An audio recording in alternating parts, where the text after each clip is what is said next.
to ultimately dealing with this giant trauma, this experience that you had a couple of years before, which I can only imagine. And I don't know anything about this story, so I want to hear more about that journey. One of the kids decided to try to jump onto and grab the car. And he slipped and he fell underneath the rear tire of the car, and I ran over him. Something's hitting you, and maybe there's that discomfort that you talked about, or either that or there's something resonating with you that's being like, yeah, there's something there. Nobody teaches us how to feel them or to value those feelings. Instead, we get the message, hey, you're depressed, take a pill. Hey, you're anxious, take a pill. Hey, you're too excited, take a pill. Take a pill, take a pill, take a pill, take a pill for anything that you don't want to deal with. Pain is a messenger to get us to pay attention, to wake up, to make changes, not to keep doing the things that are causing the pain in the first place. Today's episode is one I've been looking forward to for a long time. My guest, Joshua Kahn, is someone whose life has been shaped by movement across states, across communities, and eventually deep into the interior landscape of who he is. Joshua was born near Austin, raised on a farm outside of Atlanta, and grew up straddling two very different worlds: rural life and private school in the city. But the real turning point came when he stepped into an unconventional college program that threw him into the wilderness, literally, and into a level of emotional honesty that he'd never experienced before. In this conversation, Joshua talks about what it was like to spend his freshman year traveling the country on a school bus with a group of older students, learning through immersion, consensus, and community. He shares how that experience cracked something open in him, how it helped him confront a trauma he'd been carrying since he was 16, and how it ultimately shaped the work he does today. Joshua's story is raw, thoughtful, and deeply human. It's about identity, resilience, and the unexpected places where growth shows up when you're willing to sit with the discomfort instead of running from it. I'm grateful Joshua was willing to go there, and I think you will be too. As always, if you find yourself with no more F's to give, I got you covered. Let's get into it.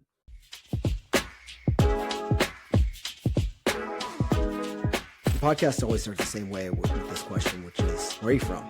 I was born in Austin, Texas, 1980. All right. And how did you end up, you're not in Austin, Texas anymore, but you're in New York, right? New Yorkish? Yeah, currently in Brooklyn. Yeah, by way of a lot of places in between. Let's start through that then. So you're born in Austin, Texas, 1980. And then how long did you stick around in the South? I was in Texas for about 3.5 years or so. Both my parents worked for IBM at the time in Austin, and then they had an opportunity to transfer, and it was either New York or Atlanta for the transfer. And my father was from Atlanta, and so they chose to move to Atlanta at that time, again with IBM. And so moved to Atlanta summerish of 83, and then, or fall, I guess. It was about 3.5. And then grew up primarily in or around Atlanta, not really Texas. Okay, so Atlanta was more home for you than Texas, because you were there from, like you said, 3.5 till 18? 18 till I went away to college. Okay, okay. And right around the greater Atlanta area.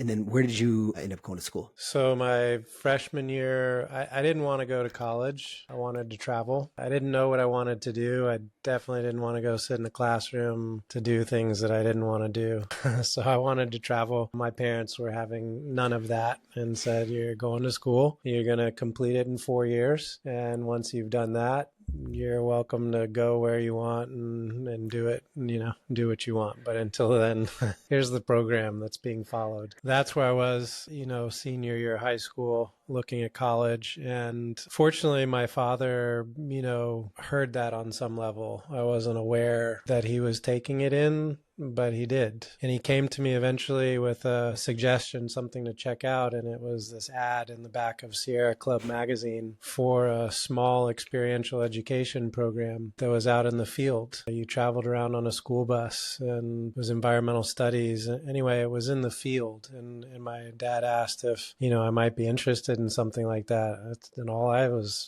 saw was like, man, I don't have to be in a classroom. I'm not going I get to travel. Yeah.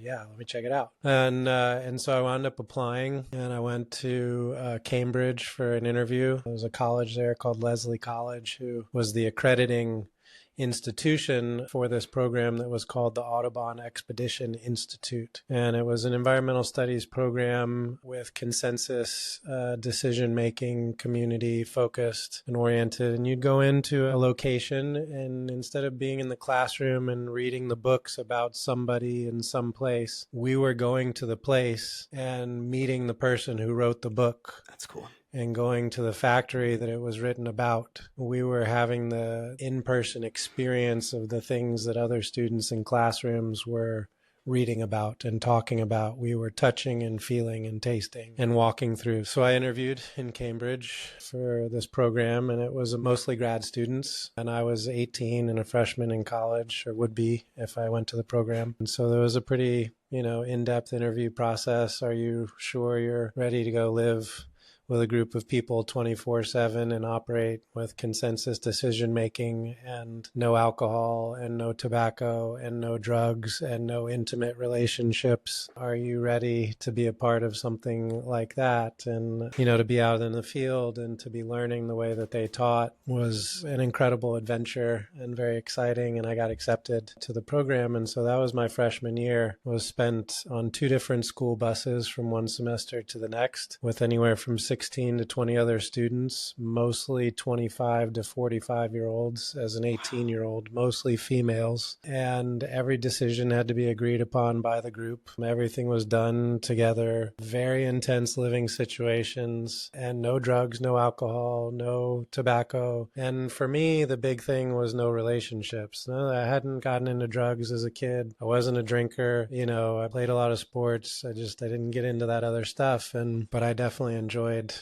being in relationship. I was, alive and well as a young man in that capacity. And so to step into a 24/7, mostly female, mostly mature, older female scenario where it's very intimate, there was a high level of maturity that was expected and responsibility. I grew up a lot that freshman year, and it was a challenge, to not want to be or not be in a exclusive relationship, because that would have isolated or impacted the community. And it was so fragile, the way that the communities were set up to orient the way that they were. All of those vices had to be taken off the table in order for the community to have a chance at thriving. If people were sneaking off to have a cigarette, to have a drink, coming, home, messed up, sneaking off together to spend time as a couple, and the community is not engaged, it starts to, pick at the fabric of the community and the way it was put together to learn. So those vices all had to be taken off the table. So that was challenging, but also rewarding, and an incredible year that changed my life in so many ways. We could spend the whole 2 hours just talking about, the things that happened that year and the places I went and the experiences I had. And it was certainly formative in terms of where I wound up today professionally. It was my first taste of emotional honesty and vulnerability, and being in community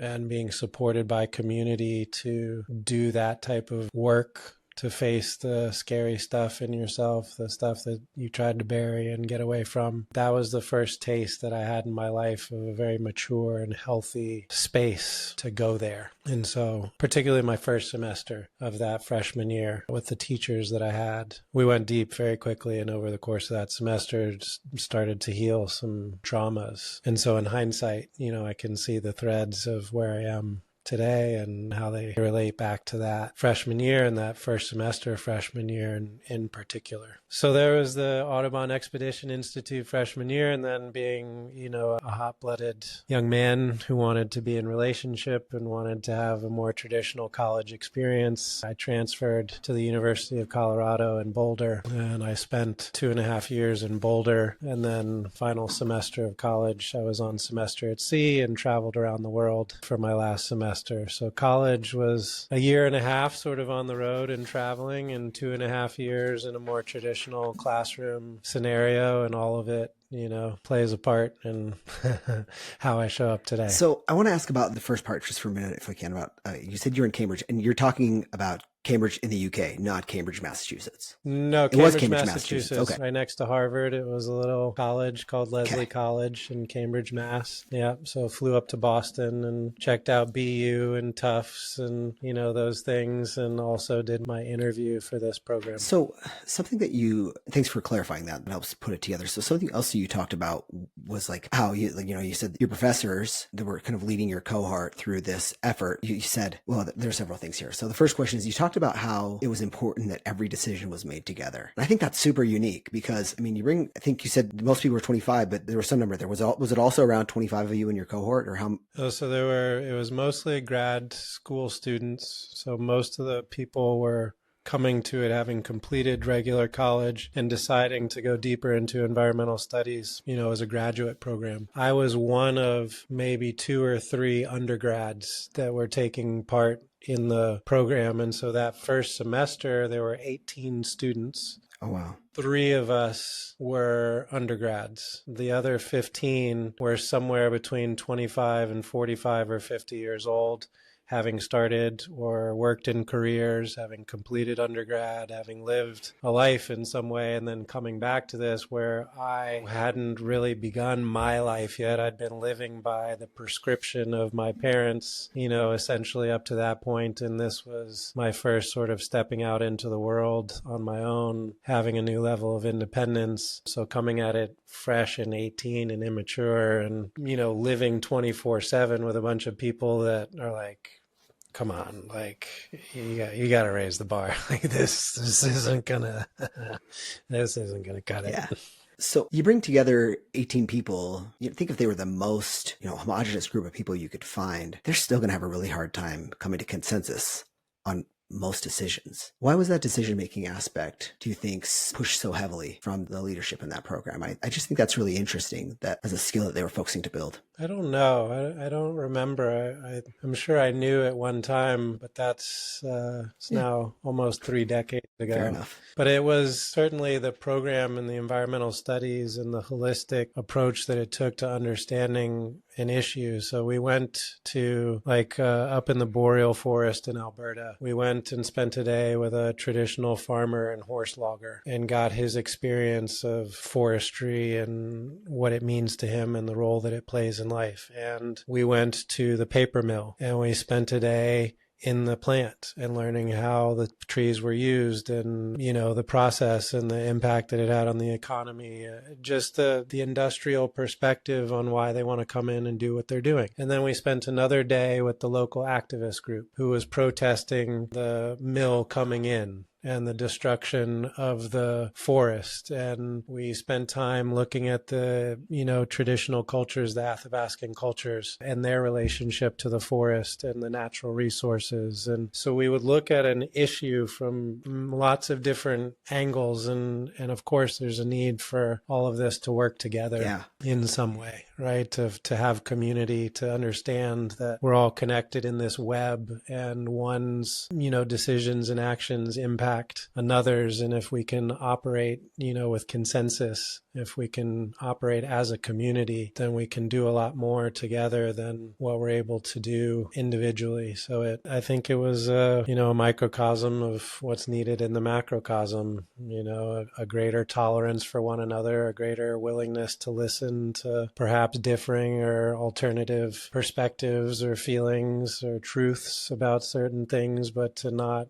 dismiss each other because of that, to not cut somebody out because of that, to still recognize you're in a community and you're sharing space and, you got to live together. You in this situation, you literally had to live together. Right. It was, 24/7. You couldn't walk away. You couldn't get in your car and drive home and, you couldn't disappear behind a closed door. I mean, we lived and traveled. We traveled in a school bus, but we had to sleep outside every night. That was one of the requirements, was you're sleeping on the ground, outdoors, in nature, but we're not scattered. I mean, everybody's basically in a sharing tents and, close together. And so it's incredibly intimate setting to learn in, and operating with consensus, I think facilitated the learning that was trying to be achieved. That's amazing.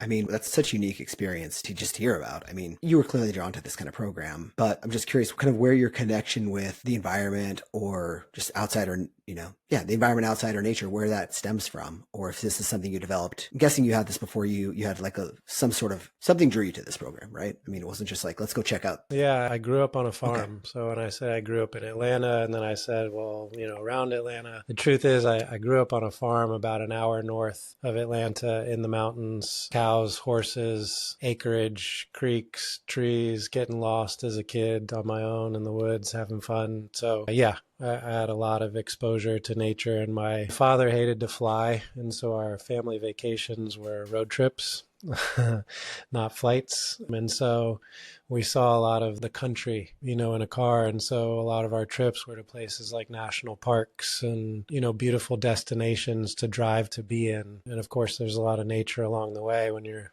driving across country to Yosemite or, whatever it is. So they appreciated nature. I lived in nature on the farm. Most of my time, was spent in nature in some ways, but I had both. It was going into Atlanta literally every day for 13 years, 2+ hours of traffic to go to school in the city, and then back out to the farm and the country for the evening and the weekend. So it was a mix of both, but I certainly had a lot of exposure to nature. Yeah, man. Were you like a production farm, or was this more like a hobby farm where you guys grew everything, or more of a hobby farm? We didn't grow crops or anything like that, but we raised cattle, raised show cattle, Santa Gertrudis. So my dad grew up in Atlanta as a kid and came from money, and his family had a farm in the city of Atlanta back in the 40s, 50s, before it was really built up. And he used to ride a donkey to school. That's cool. It's cool. Funny, back in the 50s, a little Jewish boy in Atlanta riding a donkey to school. It's not the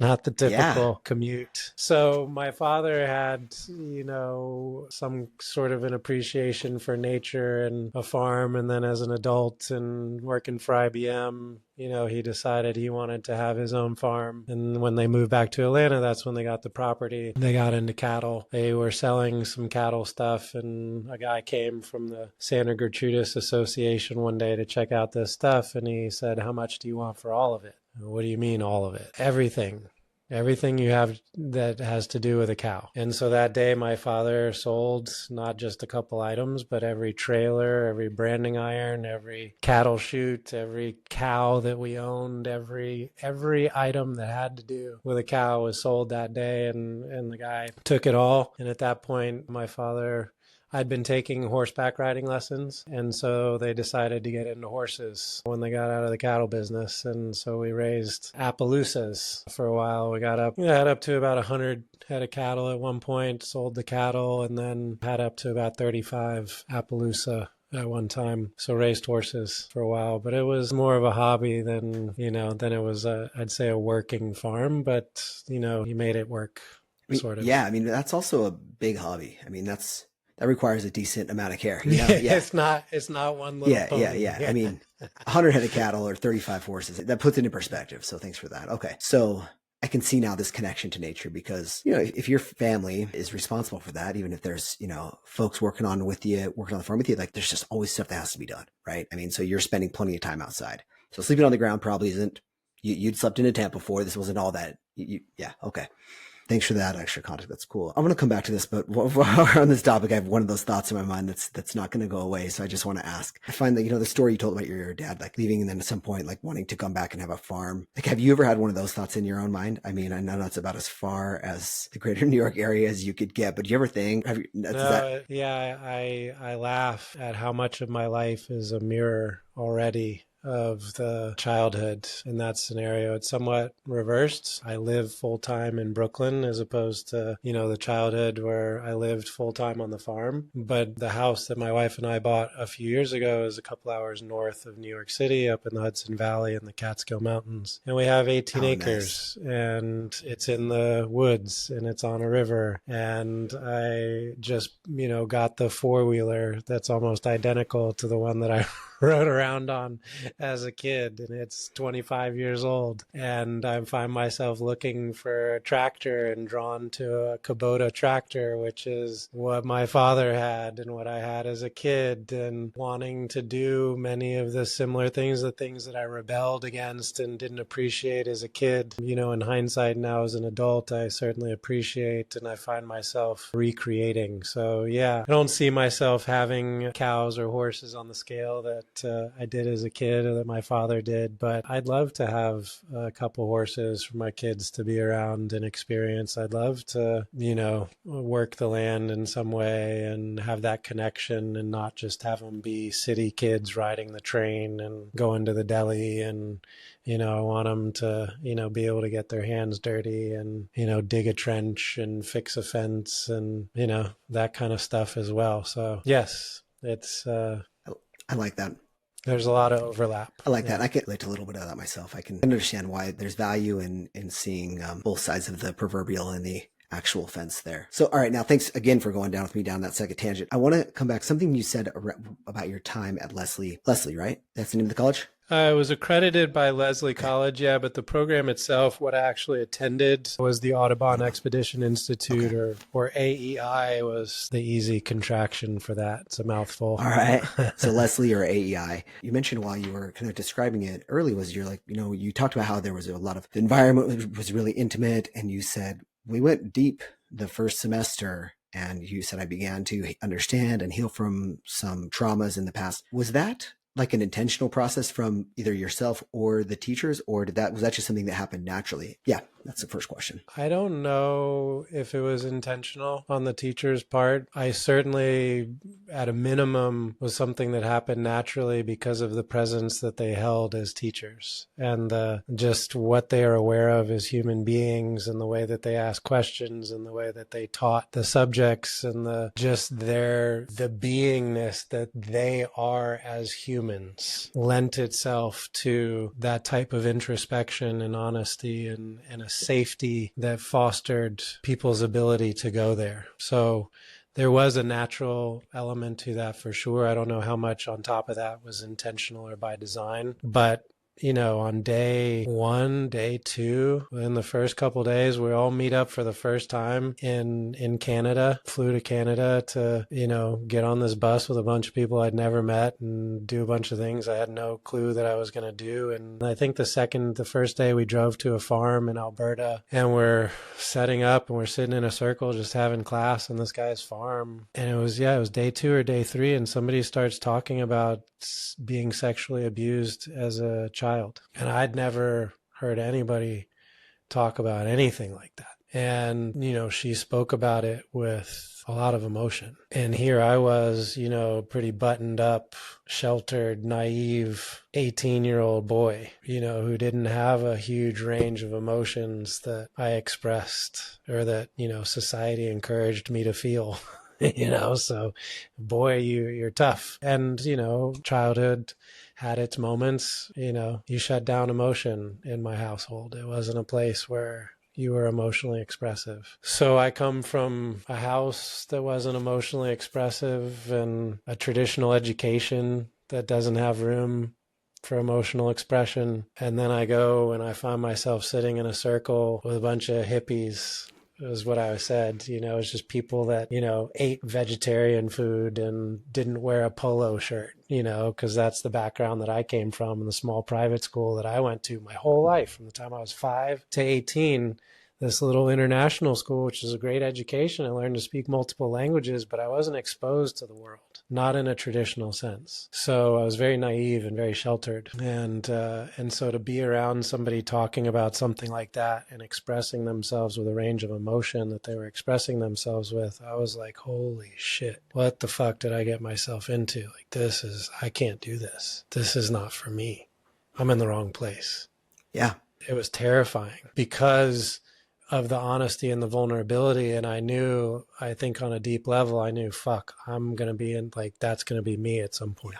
And there was a part of me that wasn't ready to go there and to face that. But thankfully, I didn't bail and I stuck with it, and the discomfort and the awkwardness of all of it. And, that same day we did an exercise where we were asked to look into partner up and then to look into that person's eyes for 1 minute. I wanted to crawl out of my fucking body, and that I couldn't, and I was shocked. I remember observing how uncomfortable it was to just make eye contact with somebody for 1 minute. Like, who is this person? And I don't know them. And what are they thinking? And what am I, like the hamster wheel that got spinning, just to have an intimate gaze with somebody for a minute. So fortunately, I was observant in that stuff more than resistant to it. I could feel the resistance and the awkwardness, but I was more observing it than I was, letting that dictate the experience. And fortunately, I got through it. And over the course of that semester, there was a lot of safety that was built, of course, over time, and with people sharing vulnerably and honestly. And eventually it came around to me and dealing with the trauma of running over a kid and,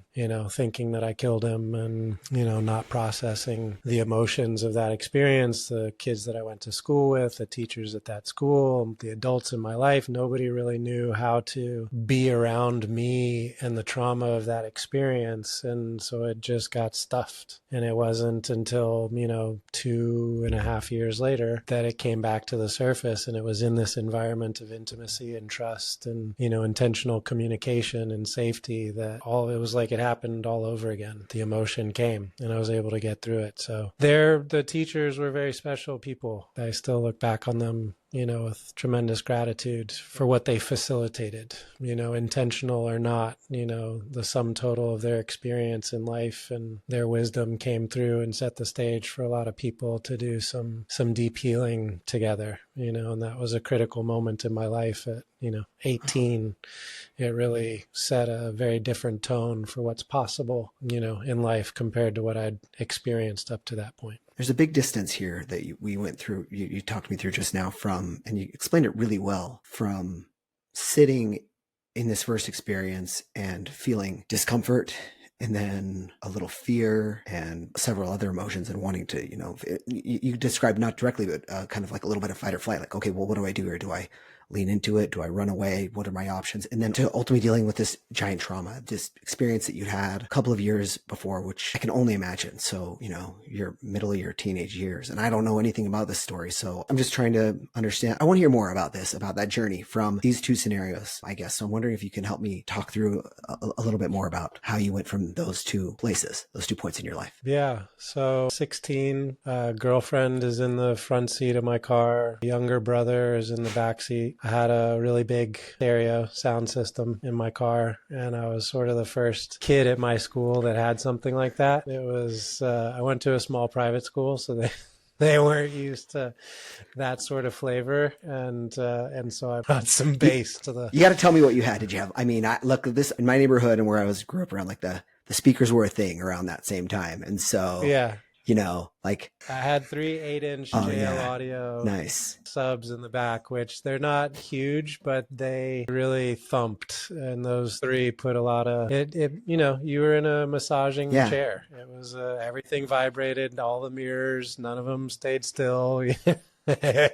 You felt the car long before you saw it. I know exactly what you're talking about. It had That's some super thump. fun with your with your detachable face CD player in the front, and exactly. It was Alpine or Kenwood absolutely. detachable face. Your Rockford Fosgate amp in the back. Yeah, all that. This is such a vivid picture in my 1996. mind. Oh yeah. Okay. Yeah, 1996, blasting Outkast. Oh goodness, that's Quad City DJs and some Southern rap. This is before they blew up. Well, I was going to say, Outkast was more Southern. Yeah, they were more underground back then. I mean, you would have to, but you're in Atlanta, so you knew, and it was the local. Stuff. This is great. I have such a vivid picture now. Thank you for helping me see that, and little bit of nostalgia for me. So, all right, so you're driving. So driving my brother to a birthday party. Your younger brother, right? You said your younger brother? Okay. Younger brother. Okay.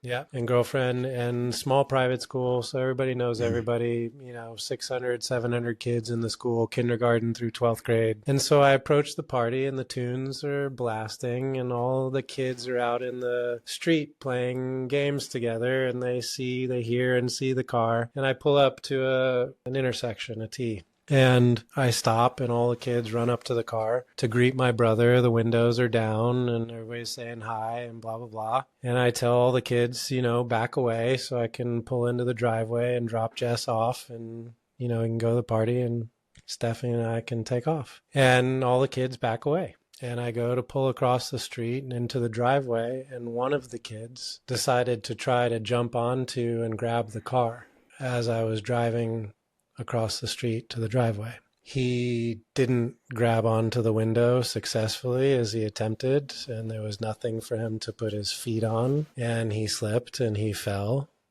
underneath the rear tire of the car, and I ran over him.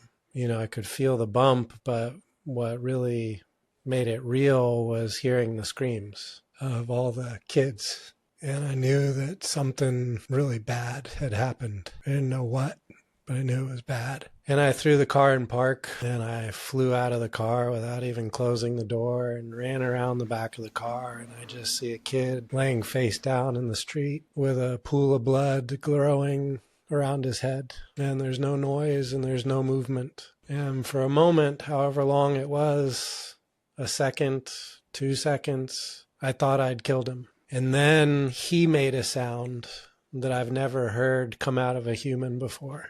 Obviously, it was the pain that he was in of having just been run over. So he was alive. Most people panicked. Some people kept their cool, handled stuff. My girlfriend kept her cool, handled shit. Some of the other parents. I basically broke down. I just froze in that moment and dropped to the ground. I couldn't do anything, couldn't move, couldn't speak, couldn't do anything. I thought I'd killed this kid. I was done. Ambulance got called, ambulance came, cops came, everybody was interviewed, everybody, the kid tried to jump onto the car. It wasn't my fault, all that. He was in intensive care for I don't know how long, had blood in his urine, teeth were knocked out of his jaw. He was in pretty serious condition for a while. I felt horrible and guilty, even though everybody said it was not my fault. I felt like it was my fault. My parents invited his parents to come over to our house just to talk to them and apologize and express concern. They came over, and the kid's father was really drunk and basically accused me of running over his son on purpose. That was pretty difficult to deal with. And so I didn't know how to handle it. My parents didn't know how to really handle it. The kids' parents didn't know how to handle it. The teachers at our school didn't know how to handle it. My friends didn't know how to handle it. So everybody just kind of ignored it or laughed it off, including me. Eventually, it took me, I didn't want to get in a car. I refused to drive. I didn't want to touch a steering wheel. My dad said, go get in the car and drive till the tank's empty. And I went out to the garage to go get in the car, and the first thing I see are the handprints and the finger marks down the driver's side door that he slipped down as he fell underneath the rear tire. So I'm staring at these fingerprints and this, the mark that he left on the car. And I have to get back in this car and just go drive. And I got in the car and I drove, and I wound up actually at a teacher's house that lived somehow near me out in the boonies in the middle of nowhere. And he and his wife were the one safe place at that time. And there was no judgment. There was no expectation. You have to be a certain way or put on a certain face. I could be whatever. I could be quiet. I could be sad. I could be whatever it was. They were just there for me, whatever way I was. So that was, a safe spot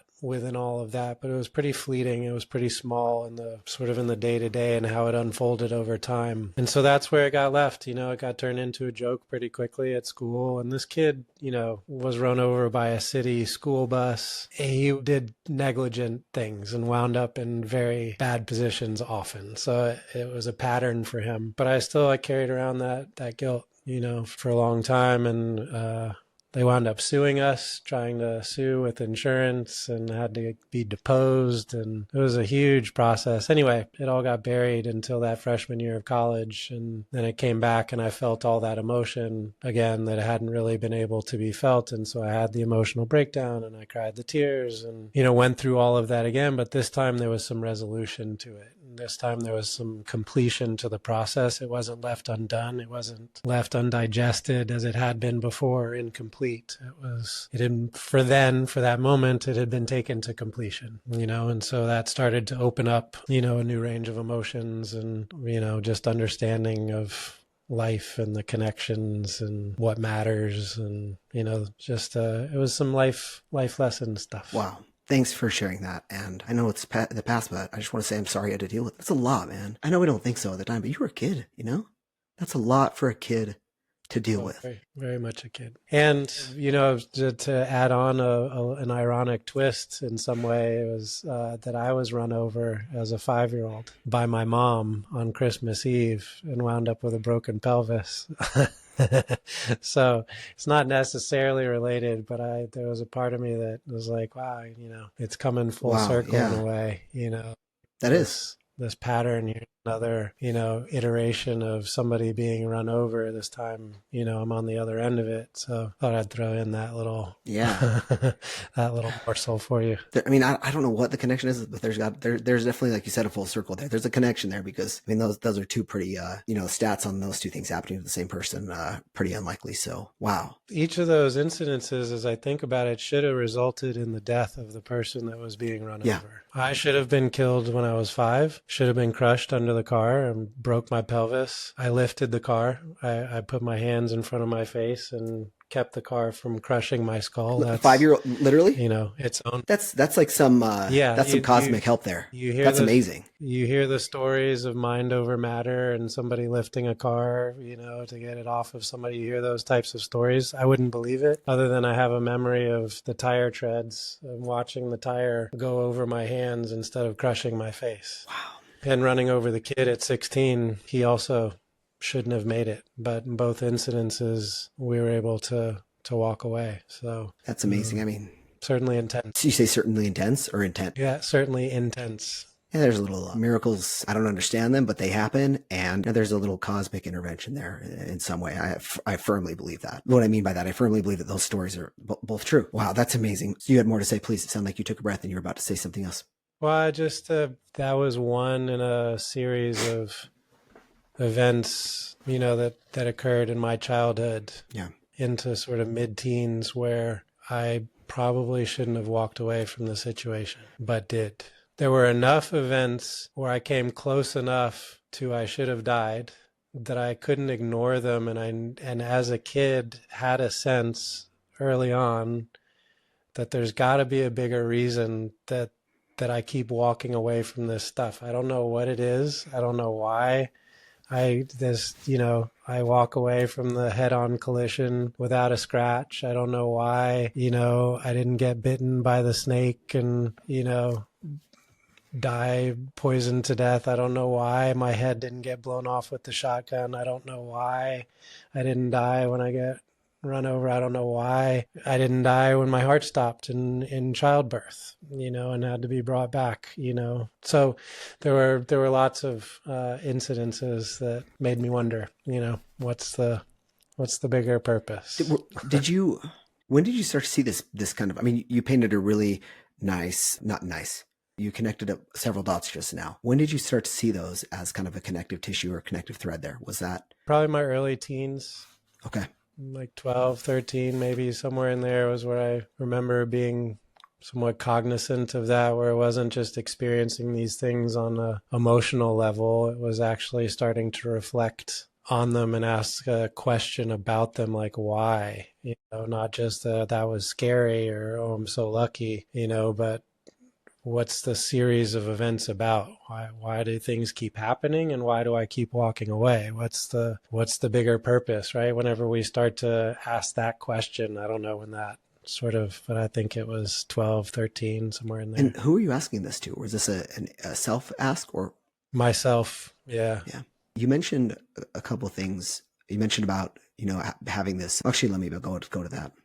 So you were asking yourself, and was this a question that you wrestled with for a long time, or was it something that you started to understand fairly quickly? No, it was a question I wrestled with for a long time, had a great deal of struggle with. So I had this, like I developed this pressure, this expectation on myself that I was meant for big things, to do something important because I keep making it through these near-death experiences. And I didn't have the answer of what that big thing was. And I'm, getting into my teenage years, getting into college, graduating from college, still don't have the answer, seeing my peers step into professions and careers and make money and buy houses and get married and have kids and, do all of these adult things. And I'm still literally traveling around the world, talking to, Aborigines in Australia and, shamans in the Amazon and, Maasai in the Serengeti and climbing mountains and diving into caves and into the barrier reef. And where can I go to find the answer?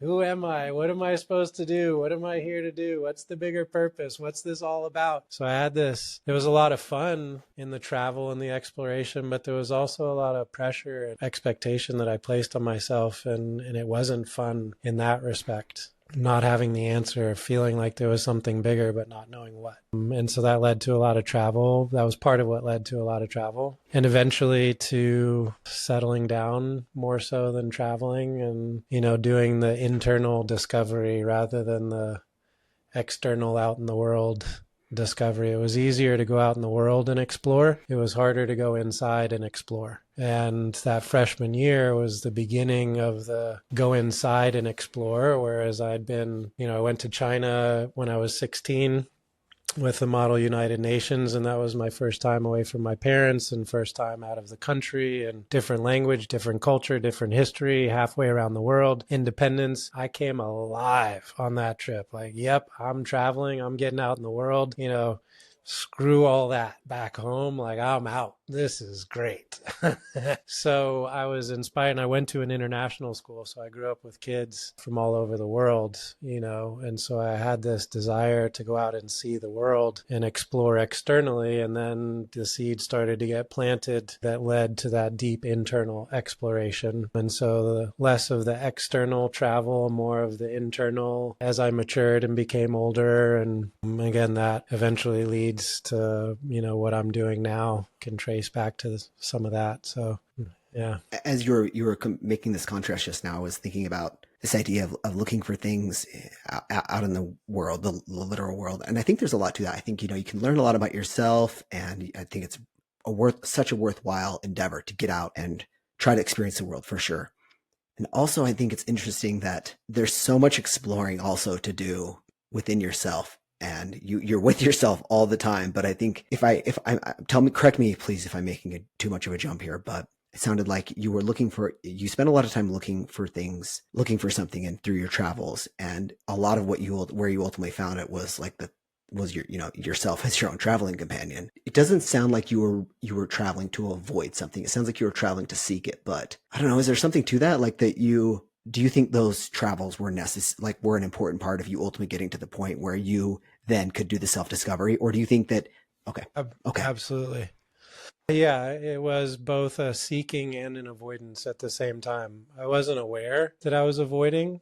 What I was conscious to at the time was seeking Sure. adventure and novelty and, new places and to be stretched. And, I was seeking. But in hindsight, certainly I recognized that I was avoiding. I hadn't been taught how to be uncomfortable. I hadn't been taught how to be bored or lonely or sad or those things. And so rather than feeling those things, there was an element of let me get away from feeling bored or sad or lonely or judged or whatever it is. If I just get on a plane and go somewhere, that's going to fix everything. If I'm in a different country, if it's a different language, everything's going to be great. And yeah, it was awesome.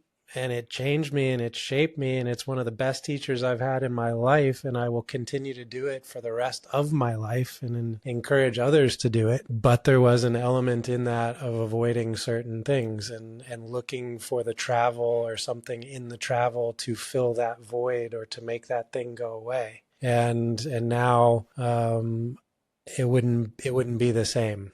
I have an ability now to face that, to feel those things, to not have to try to make those go away. I can let them be for a moment. That's cool.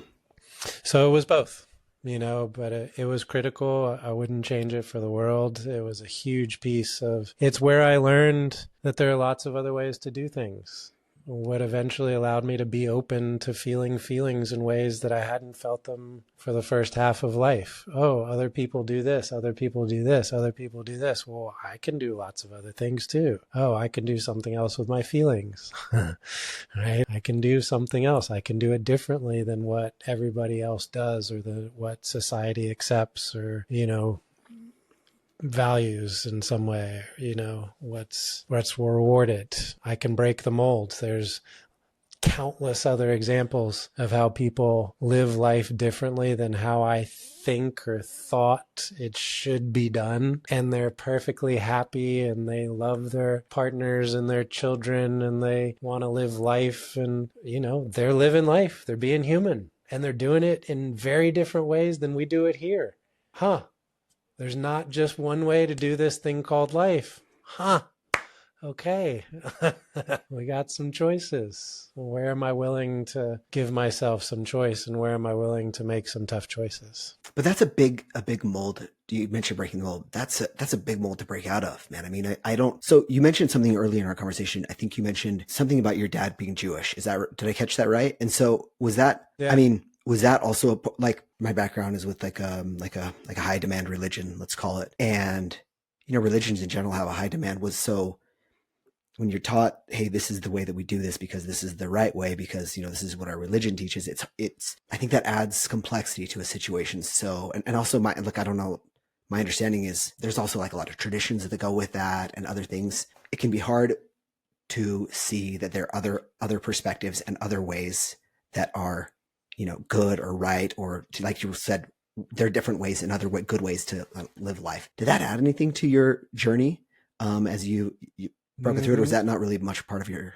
Yeah, it wasn't really a part of my experience. So that was more my parents' experience with religion, dogma and doctrine and rules not to be broken and molds to fit into. And neither one of us, my mom was raised Catholic and my father raised Jewish, and neither one of them appreciated religion being force fed to them. And so when it came to my brother and I, they allowed us to do what we wanted. I went to synagogue with one grandma, went to church with the other grandma, got exposed to both, but knew really early on that I didn't really vibe with somebody else telling me what to do, how to do it, how to think, how to feel. I was pretty clear early on, like, yeah, I get it. Love, do right, be a good person. Like, I understood it at the level of a child, which maybe is easier for a child to understand than an adult, who has to have all the rules and the teachings to remind them what it means to be a good person. I think as kids, we just know that inherently until we forget it, until we're taught otherwise. We weren't forced into anything specific. We were allowed to come up with our own thing. And so there was a belief in a higher power and something bigger and, along those lines, but it didn't have a name. It wasn't Jesus or Buddha or Allah, or, it was whatever our relationship was with whoever, we had faith in. I like that. Okay. I want to also ask, I'm thinking about your experience. When you're 16, you go to the party and you have this terrible accident. And then you talked about then when you're in the program with the Audubon Society, and you said that I felt those feelings again. And then you described how the scenario was just, you said something about it being a safe place. And so I was just curious about, I don't know, I thought that stood out to me. Like what was it, if you can kind of take me back to that time when you were, feeling these feelings in the more safe place, what was different there that helped it be that way for you? I was just surrounded by a group of people that I trusted. I'd been with them in a intense communal situation environment for most of a semester at that point, for enough time, with all the level of honesty and vulnerability that everybody was expressing themselves with. There was a very deep bond built much quicker than what most of us probably imagine building a bond with others. Like when we go through,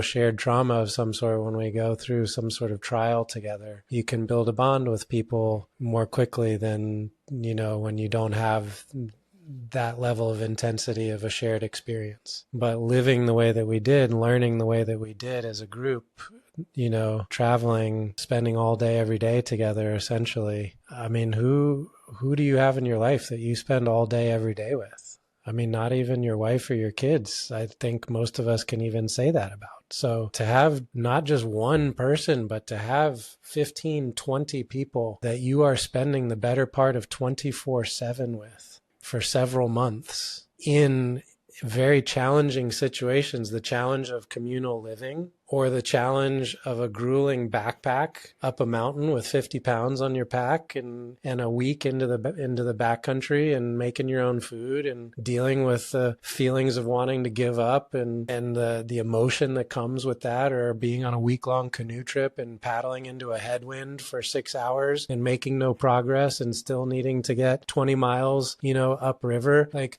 when you go through those types of experiences and you have those breakdowns and you are raw and you just surrender to that stuff, and you do so in a way that's visible to others, and they are able to witness that and to hold space and to be with you through that, there's an incredible bond and trust that's established. Yeah. That semester, among that group of people, it was a safe place for anybody to reach into the closet to grab whatever skeleton was ready to be grabbed. I really like that idea. Obviously I wasn't there, but it seems like just hearing you describe it, having that, even more than just going from a place where this is something I can't process with anyone else's, the burden's all on you, to having a group of people like that to really be able to lean on, that you can trust, that you can at any time, just like you said, reach into that closet and pull out the skeleton, that you all of a sudden, the light all of a sudden hit and you're like, oh yeah, I forgot about that one back there. That's a pretty powerful place to be. That's neat. So the next step in your journey you mentioned was going to Colorado, I believe. But before we do that, I just want to ask, is there anything else that anything else on this? This is a big piece of your life, obviously really important. And anything else we want to talk about, or anything we missed on this part of your life? I mean, there's so much as I'm telling you these stories, other ones are popping up, but I think those are the broad strokes. A lot of the big events, and certainly the feeling is there for, the bigger question of why and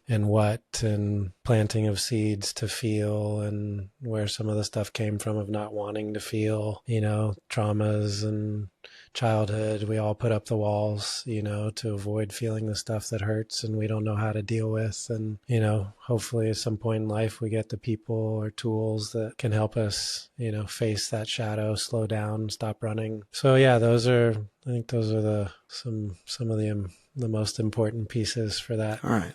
First, we'll call it the chapter first 1. chapter. I like it. Yeah.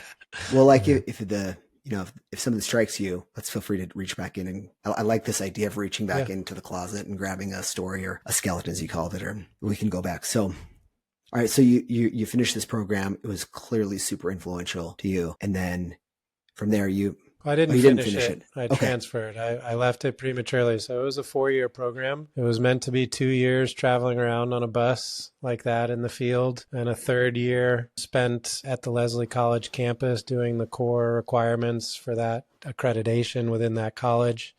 And then a fourth year out in the field, doing a project that would count towards completing the program. So I only did 1 year of what was a 4-year program, very intense freshman year. And I said, that's great.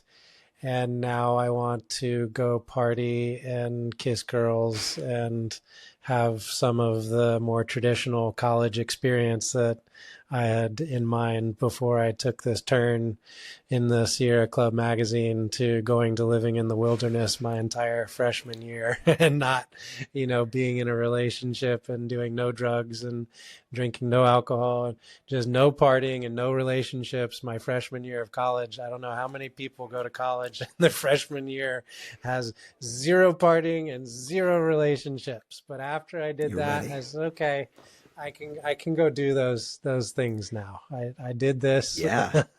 I'm going to go try that. Nice. So, in an effort to get your proper, well-rounded education, of course, you move on. Exactly. It's all about the well-rounded education. I'm glad, for what it's worth, I'm glad, it's a cool story. Just right now while we're thinking about it. Like it's like like a windy route, but it leads to here, and that's what we were getting for. So that's cool. All right, so you take that and you move on, and you move to was it Boulder? UC Boulder? Yep. Nice. And those that's a completely different environment, right? Um, That's traditionally ranked as one of the top party schools in the nation. So I went from total abstinence and prohibition to a campus that is often celebrated for the level of enthusiasm for their celebrations. Nice, but still, keeping with your idea that you like to spend time outside. It's right. I mean, it's a beautiful town, and plenty of folks enjoy time outside there. And yeah. And was your study topic still the same? Were you still focused on environment? Yeah, so I wanted to stick with environmental studies, but at CU, the environmental studies program was heavily scientific, and it was light on the socio-economic, socio-political side of things. My freshman year, while there was science that was a part of it, certainly, it was heavier on the socio-political, economic side of things, and that was much more where my interest was in the people and the interaction between the environment and the people, things like environmental racism and the interactions, between people and the environment, basically. So I wasn't a lab guy. I wasn't looking to go deep into biochem and, to study, hydrology and how water molecule, that wasn't my angle of environmental studies. I wanted the people side of environmental studies. So the way that I made that happen at CU was by actually becoming an ethnic studies major. That was a small department that had a lot of flexibility, and they basically allowed me to build my own major within it. And it achieved several things. University of Colorado is predominantly white people in a predominantly white state. And I grew up down south and went to an international school. And so I was used to being around a lot of people that weren't white. And so I wanted to continue with some level of diversity in my life, which is hard to come by in Boulder at the University of Colorado. And so being an ethnic studies major, anybody who was not white that went to CU took at least one of the classes in the ethnic studies department. And so with that being my major, most of my classes felt very diverse because whatever diversity was at the university was taking part in those classes. So that was one of the reasons that I chose it. The other was the flexibility to be able to draw from sociology, to draw from environmental studies, to draw from political science, to take from these other disciplines, but to sort of build it around the environmental angle, but have it be more focused on the people side of it. So I wound up in an ethnic studies major that allowed me to basically continue the form of environmental studies that I was passionate about and had been working in that freshman year. That's cool. And did you stay and finish that program all the way through? Yeah, so I completed CU. I graduated, with a bachelor's in liberal arts, ethnic studies major with a minor essentially in environmental studies. But I transferred in, so I did the International Baccalaureate in high school, which is the European version of AP. Being at an international school, a lot of the kids would go to school in Europe, and so they needed to do the IB instead of AP. And so I came in to CU and I got credit for my IB work in high school, and I also got credit for my freshman year on the bus, and Colorado gave me upper division credit for all of that work. Wow, nice.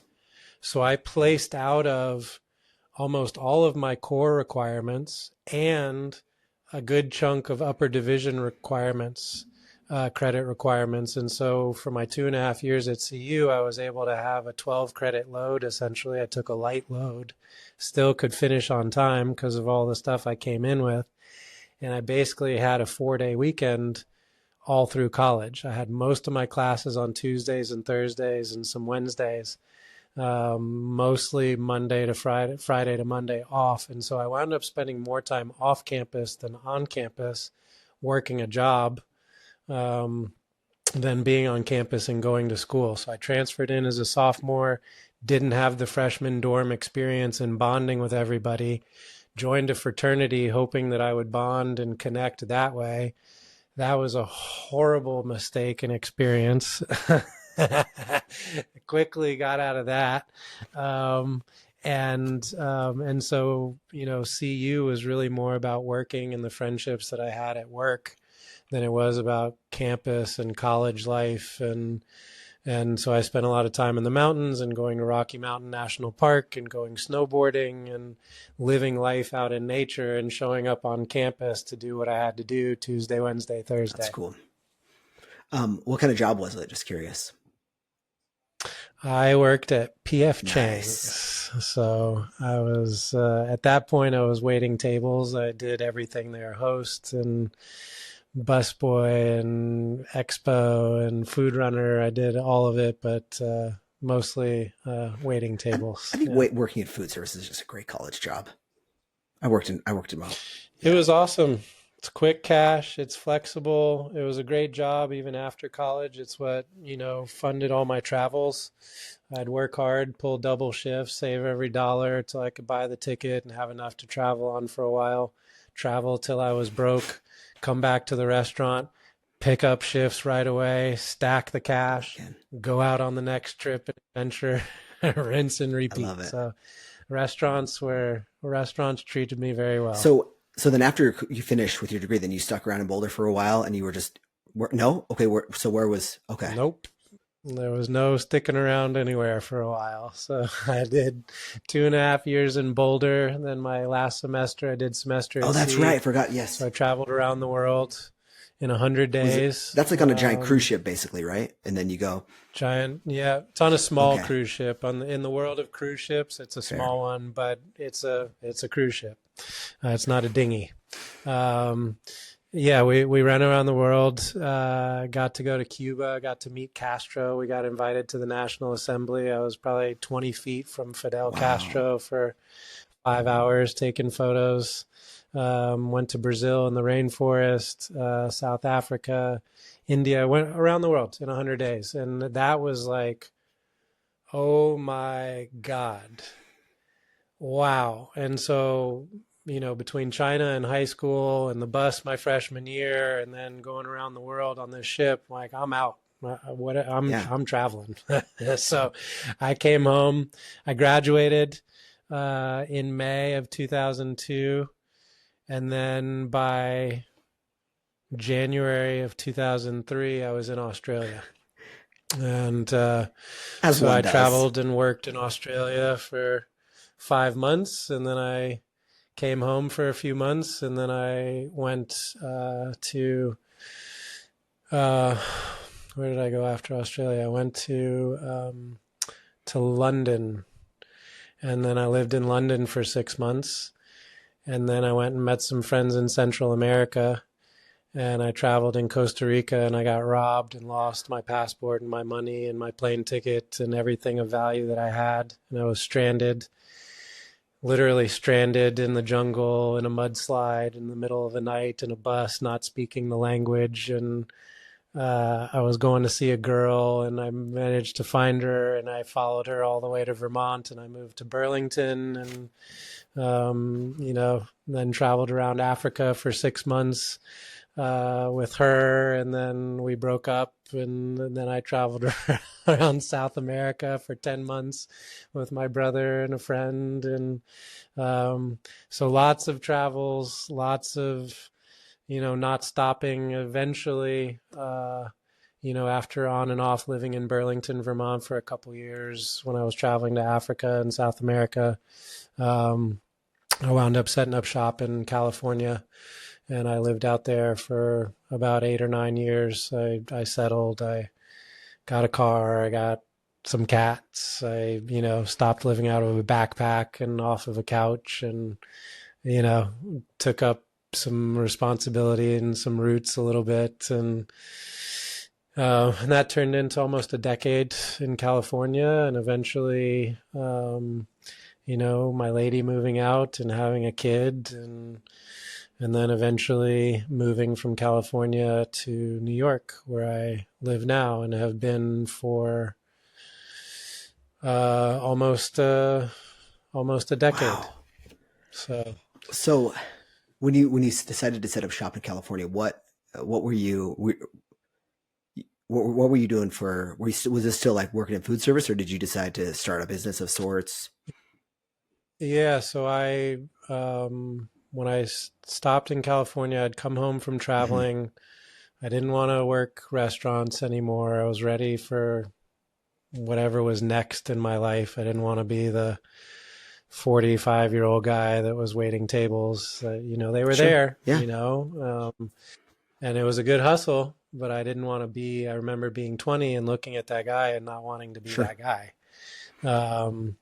So I was ready for the next step in some way, and I didn't know what to do. And I had been making furniture out in Oregon for a while. I got into woodworking. Was interesting twist of things for a while. And I got in touch with a friend I hadn't seen. Turns out she was living down in California, and I went to go see her. And she was operating a farm for somebody in California. And I needed some work, and I wound up doing some labor on the farm. Made some pretty good money pretty quickly, and I picked up the system that the farm was being operated with pretty quickly. I have a bit of a green thumb, and so I was offered a position to manage another property, and I took that on. And so I got into a new industry. I got into farming and agriculture, and That's cool.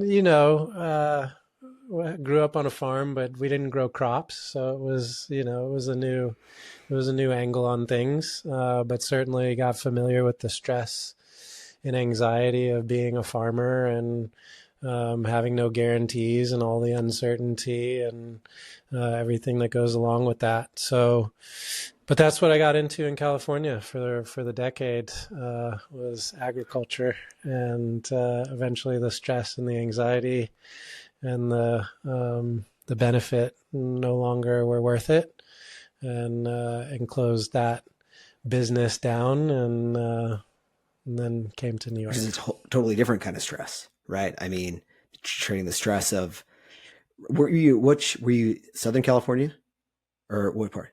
No, up in Northern California. So I spent a year in Mendocino, and then from there spent about 9 years in Oakland, so in the Bay Area. There's a good variation of crops, I feel like, in Northern California. Were you growing anything interesting up there, or pretty standard stuff? Depends on what's interesting to you. Depends on what's standard to you. Today it's very standard and less interesting. Back in the day, less standard and more interesting. I was commercially growing cannabis, and at the time, it was legal in California. So everything was, all the T's were crossed and I's dotted in terms of California regulations. My partner was a lawyer, so everything was done properly in that respect. But, still federally, it was illegal. Still, there's a gray area even today federally when it comes to cannabis. But more and more states obviously are opening up and loosening restrictions, and so, times certainly have changed from when I was doing it. It was a little more risky. It was, a little bit higher stakes in some ways back then, just because the attitude at the time. But I found it interesting and challenging and rewarding until it wasn't, and then it very much wasn't. And fortunately, I listened to that. I recognized that, and I didn't try to carry it on beyond that point. And so I let it go and walked away. And that ties into the recognition as a kid that I was built for something bigger and to do something important, because I was literally hiding out in a warehouse, for a living. right? Like there was a literal element to hiding and making sure that nobody knew what I was doing, just for protection and, to be successful at it. But that's not what I was meant to do. I wasn't meant to be hiding somewhere. And for my gifts and for my experience in life, to not be visible to others. Not that I'm anything special, but I'm not meant to hide. Nobody is. So I recognized that, I was done hiding. I wanted to do something that had more of an impact and, was more visible, and where I could take, what I'm really proud of as a background in terms of my life experience and things that I've done and places that I've been and things that I've learned. I'd like to take that. I'd like it to serve in some way. And in that chapter of my life, it wasn't really serving, not anywhere near the capacity that it could. So it was clear, when the writing was on the wall and it was time to change. It was a fun and interesting chapter. I had a lot of freedom, a lot of joy, really beautiful quality time with my lady, with a best friend of mine. It was a happy time in life, and politically, and it was an easier time to exist, I think. Yeah. So I look back on it fondly, and it was finite. I love that. There's something to that, I think, being, it's okay to have a great time in your life and also acknowledge like that was a time, and it doesn't, you don't always have to chase that exact thing. Like it can be beautiful and happy and finite. And I just like that comment. Thanks for saying it that way. All right. So then you end up moving back to New York, and I missed what the catalyst was specifically to bring you to New York. Cause is this your kind of, yeah. Yeah. So my lady had moved out about 3 years prior. She's a New Yorker, her and her family, New Yorkers born and raised. She got pregnant. She came to California to have our kid. We, had the kid, living together, doing life. Her parents and her sister all moved out from New York to California to be around the kid, the baby, and they've all lived as a unit in New York for a long time. And so Molly came to California. The whole unit came out to California, keep the unit together with the new addition. And the writing was on the wall. Business wise, I wasn't feeling it for a while. I knew a change was coming and needed to be made. And Molly and her sister had a seasonal business in New York that they had, allowed to lay fallow for a long time, hadn't gotten focus, and just kind of was hanging on barely. And that's the Ruby Czar, Ruby Czar business, the apparel, accessories and apparel. So they would do that at the holiday market in Union Square every year, and then it would just sort of die the rest of the year. And it was a seasonal thing. And I didn't know what I wanted to do, how I was going to make money. I'd been supporting us with what I was doing. And so the easy, choice and the obvious one was, okay, I guess we got to go to New York and pick up this other business that we have that, hasn't been, given the gas or the attention that it deserves, or, that it could get, and it's certainly not generating what it could. So we recognized that. And at the same time that was happening professionally, her parents and her sister are very much New Yorkers, and who feel that everywhere in the world is a great place to visit, but there's only one place to live. And that one place to live is called New York City. So they said, it's been great being out here in sunny, happy, California, and avocados and sushi and, smiles and all of that. But we're going back to New York, and we love you, and we love you being a part of the family, and you're welcome to come with us. So they were ready to come back to New York. I needed a change. We needed to make money. All of those things pointed to New York as the destination. And so we piled in the car and we drove cross country with our 3.5-year-old son, camped out everywhere along the way, and spent about 3 weeks making our way from Northern California to New York, and made the move. That's cool.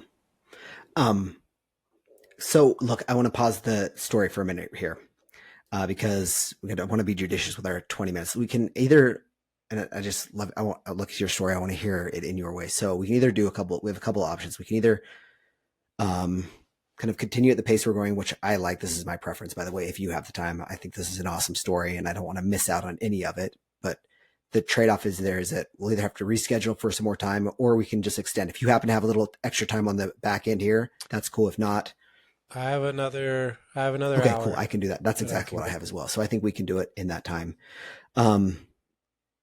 Yeah. Okay. Then let's do that then. Okay. Yeah. Yeah, that'll work. Perfect. I'm just going to check before I say that I've turned my phone off to make sure that my wife my wife's planning on picking up the kids, I believe, at 3:00. I haven't got a text from her, so I'm still think that's going to make the same for me. So, okay. All right. I'm gonna take a drink too, and then we'll jump back into it.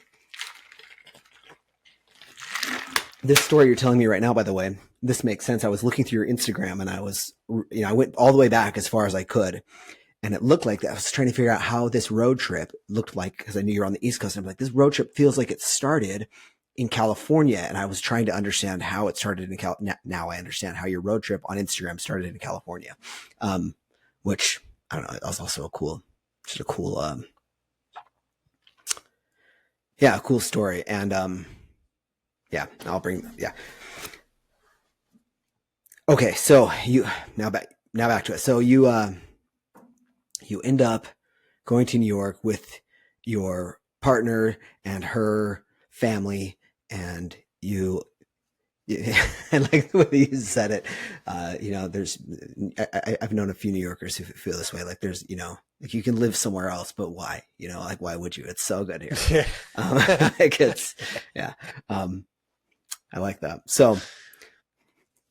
Yeah, my wife feels that same way. If I told her tomorrow, hey, look, let's sell all of our stuff. We can either stay here where we live, or we can, move our family of 4 into, to a studio in Manhattan somewhere. She's like, no, like sell it immediately. Let's go. Like yesterday, she's one of those people. She's like a New York.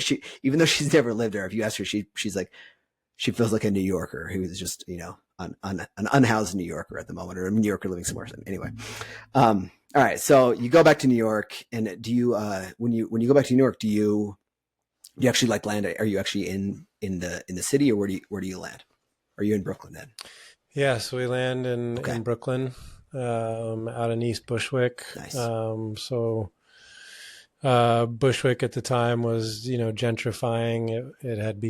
Bushwick had already become gentrified. Was very much in the process of. Further east of that, it hadn't happened so much yet. And so I guess we were part of that wave, taking it further east. But we moved into East Bushwick and onto a block full of, families that had been there for generations, and really beautiful block and neighborhood. And so we were there in a small, I guess it's a townhouse. I don't know what the correct term was, but it was a two apartment building, top and bottom apartments, and we took both apartments. So Molly's parents, my in-laws, her sister, they all lived upstairs, and then Molly and I and our son lived in the downstairs basement apartment, but we had the building. So we were in East Bushwick for a couple years, and we got a couple dogs, and I'm operating a business. My wife, she wasn't my wife at the time, Molly and Sarah were operating their business. My father-in-law, not technically my in-law yet, was having his business. So we're operating 3 businesses out of this small place with a kid, with 5 adults, with dogs. It's a lot going on in a small space. And so eventually it didn't cut it. There wasn't enough room for everything that was happening in all of our lives. So we moved to Crown Heights, another part of Brooklyn. And this was for the pandemic. We were in Crown Heights, and fortunately we moved into a big place, right, basically at lockdown time. And so we had a space that was big enough for all of us to live and exist in lockdown and not, drive each other totally crazy. So it was fortunate timing to the move and having more inside space to take advantage of. So we were in Crown Heights for a couple years, and then crazy landlord happens, and our time there was over, which was a great thing. We'd been trying to get into the neighborhood that we live in now for a long time, but it's hard to do because it's all houses, it's not apartments, and it's very sought after. And people don't really rent houses here. They're mostly for sale, if anything, and they're way out of our price range. So finding something to rent, it's kind of a needle in a haystack type deal. But we managed to find a house. It's owned by the church next door. It's it was the parsonage when they had a pastor. It's where he lived. And they don't have one now. So the house was empty for many, many years, and they didn't want a bunch of people splitting it and roommates and that. They wanted a family to come in. And so we showed up, grandparents and multi-generation family ready to plug in. And so it all worked out. So we're in an area called Ditmas now, in Brooklyn. So that's the brief journey within the city. Once we've landed here, those are the spots, and we don't plan on moving from the spot we are now. There's, I think we'll be here. We'll try to buy it if we can. If the church will sell it to us, we'll try to buy it. But we'll be here, for the foreseeable future. That's awesome.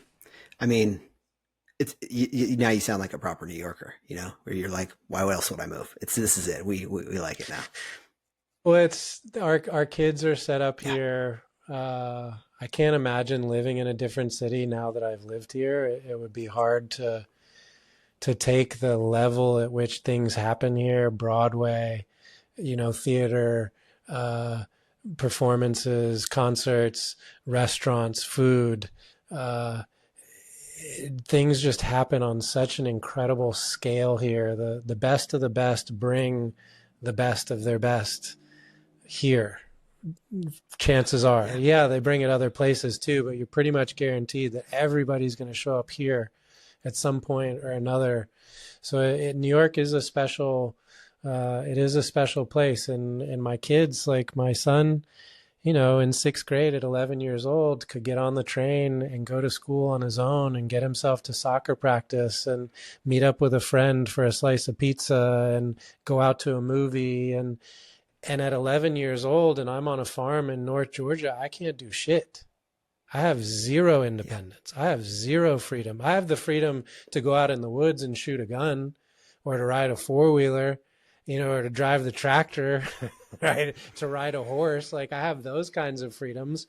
But in terms of get away from my parents and have some real independence and have a social life, and, I had zero independence and zero freedom until the day I was 16 when I got my driver's license.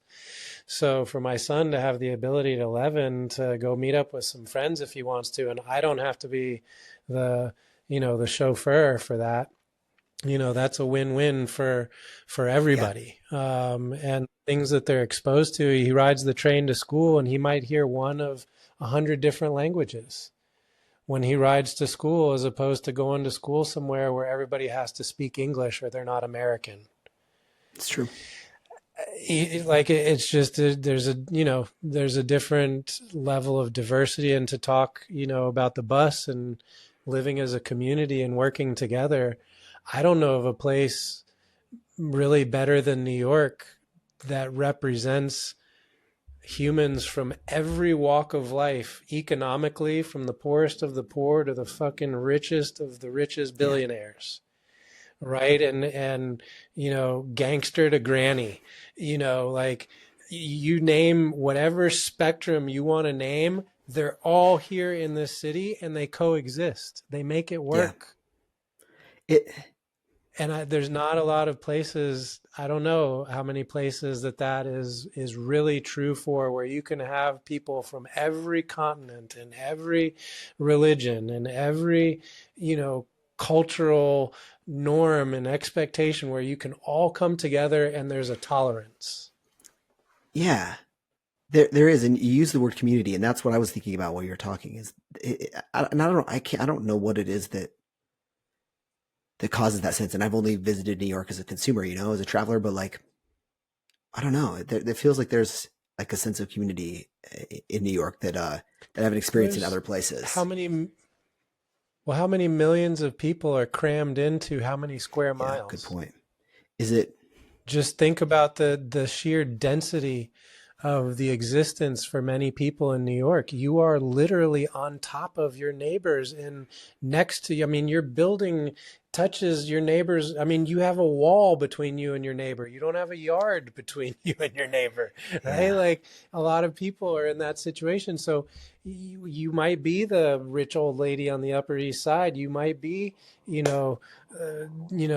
on the corner, but you all got to walk across the Brooklyn Bridge in 9/11, to get back to Brooklyn, or, whatever it is. Like, people have to come together here. We coexist. We all ride the train together. We exist in a very small patch of real estate.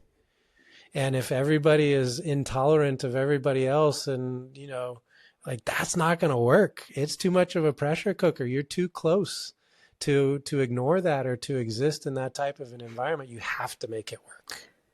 Yeah, that's a really good point. I heard I was talking to this guy the other day, and he was talking about a different scenario, but he referenced a pressure cooker, and the pressure cooker being, where diamonds are made effectively. And, I think there's something to that too. Like I can imagine it being a tough, like there's challenges with it. And like you said, a pressure cooker, but also, and kind of a theme here, like there are diamonds on the other side of that, like there's or as a result of that, because you have this shared experience and a great community, and a lot of really good things. I mean, clearly if it was terrible, it wouldn't be the biggest city in the US for very long, right? People just you'd go there and be like, oh, this is terrible, I'm out of here. But people keep going there, and I like it too. I get it. Every place has its issues. New York certainly isn't without its issues, but you face them, you see them here. You don't just tune them out as easily. It's in your face. You walk around and you see the junkie, you see the homeless guy, you see the person sleeping on the train.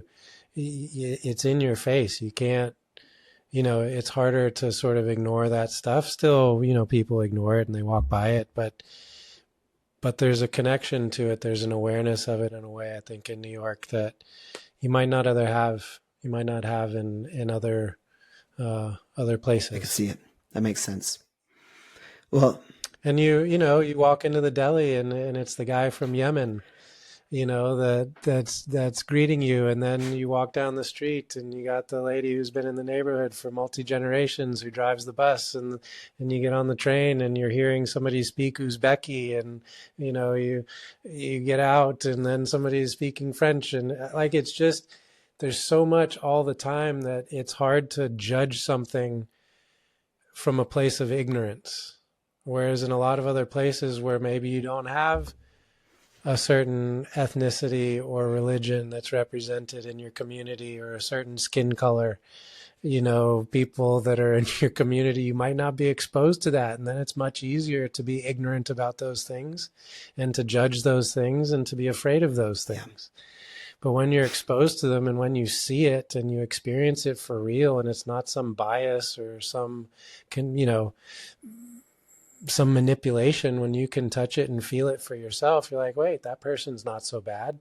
Yeah. that country's not so bad. Like when I went to Colombia at the time, US State Department says, don't go there. It's dangerous, not a safe place to go. You'll get this, that, and the other, kidnapped, tortured, blah, blah, blah, blah, blah. I go to Colombia, couldn't be a friendlier, warmer place and people to interact with. Fell in love with the country. Was supposed to be there 2 weeks and stayed almost 6 months.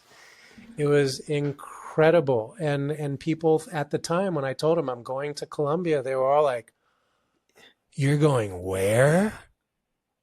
Are you crazy? Don't you know about drugs? Don't you know about Escobar? Don't you know about, like," so we have these ideas of places and peoples. But then the reality of it, when we experience it for ourselves, in my experience, often the experience is very different from the image that's portrayed to the world. Yeah.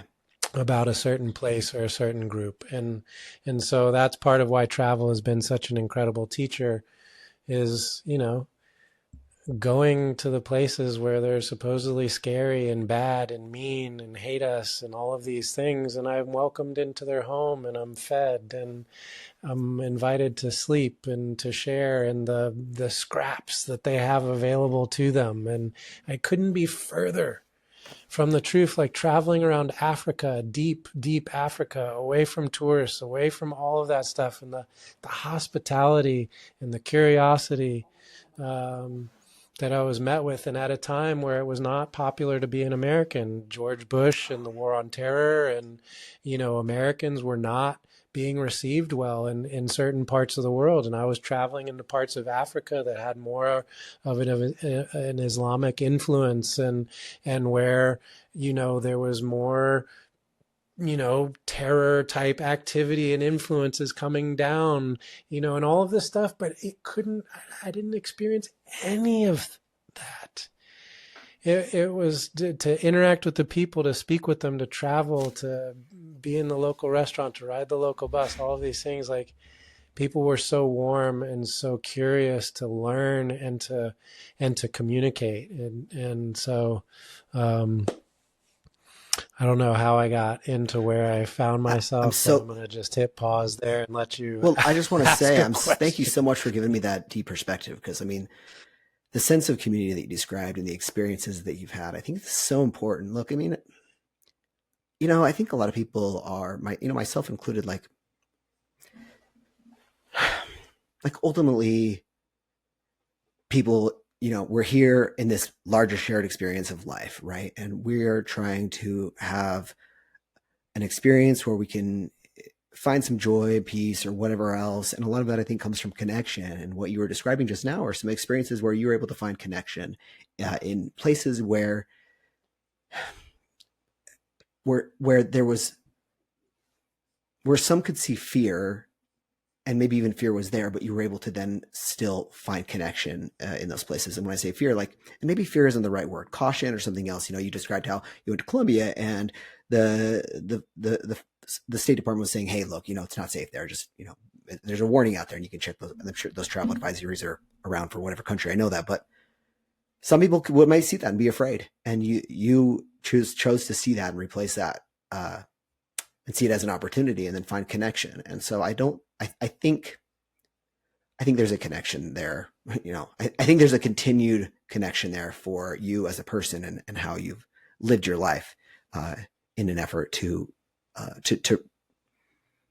find connection among a bunch of other things. And anyway, so I appreciate you taking the time to go down there. But but you were, but before that, and by the way, I asked you the off question, so thanks for following me there. But you were talking about how you landed in New York and you ended up you ended up getting the place which used to be the parsonage, and was that in Brooklyn. And anyway, and then you were running all these businesses out of this house still. But I got the feeling that anyway, that seemed like there might have been something else coming. Did you continue running these businesses for a while, or yeah, so all of those businesses are still running. They've been run out of each place that we've lived here in New York. What I'm doing now, the coaching work, that came on when we came to New York. So that was something that developed once we came back here. I had been working in Molly and Sarah's business and doing food and fashion stuff. I was miserable. It was sucking the life out of me. It wasn't paying me what we needed. It just wasn't working. It was what we had is what I did, but it needed to change.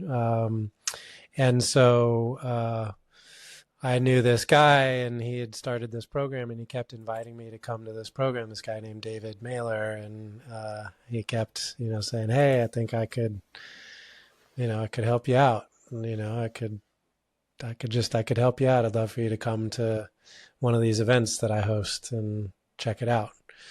And for a couple years, I said, no, too busy. Don't have the money, don't have the time.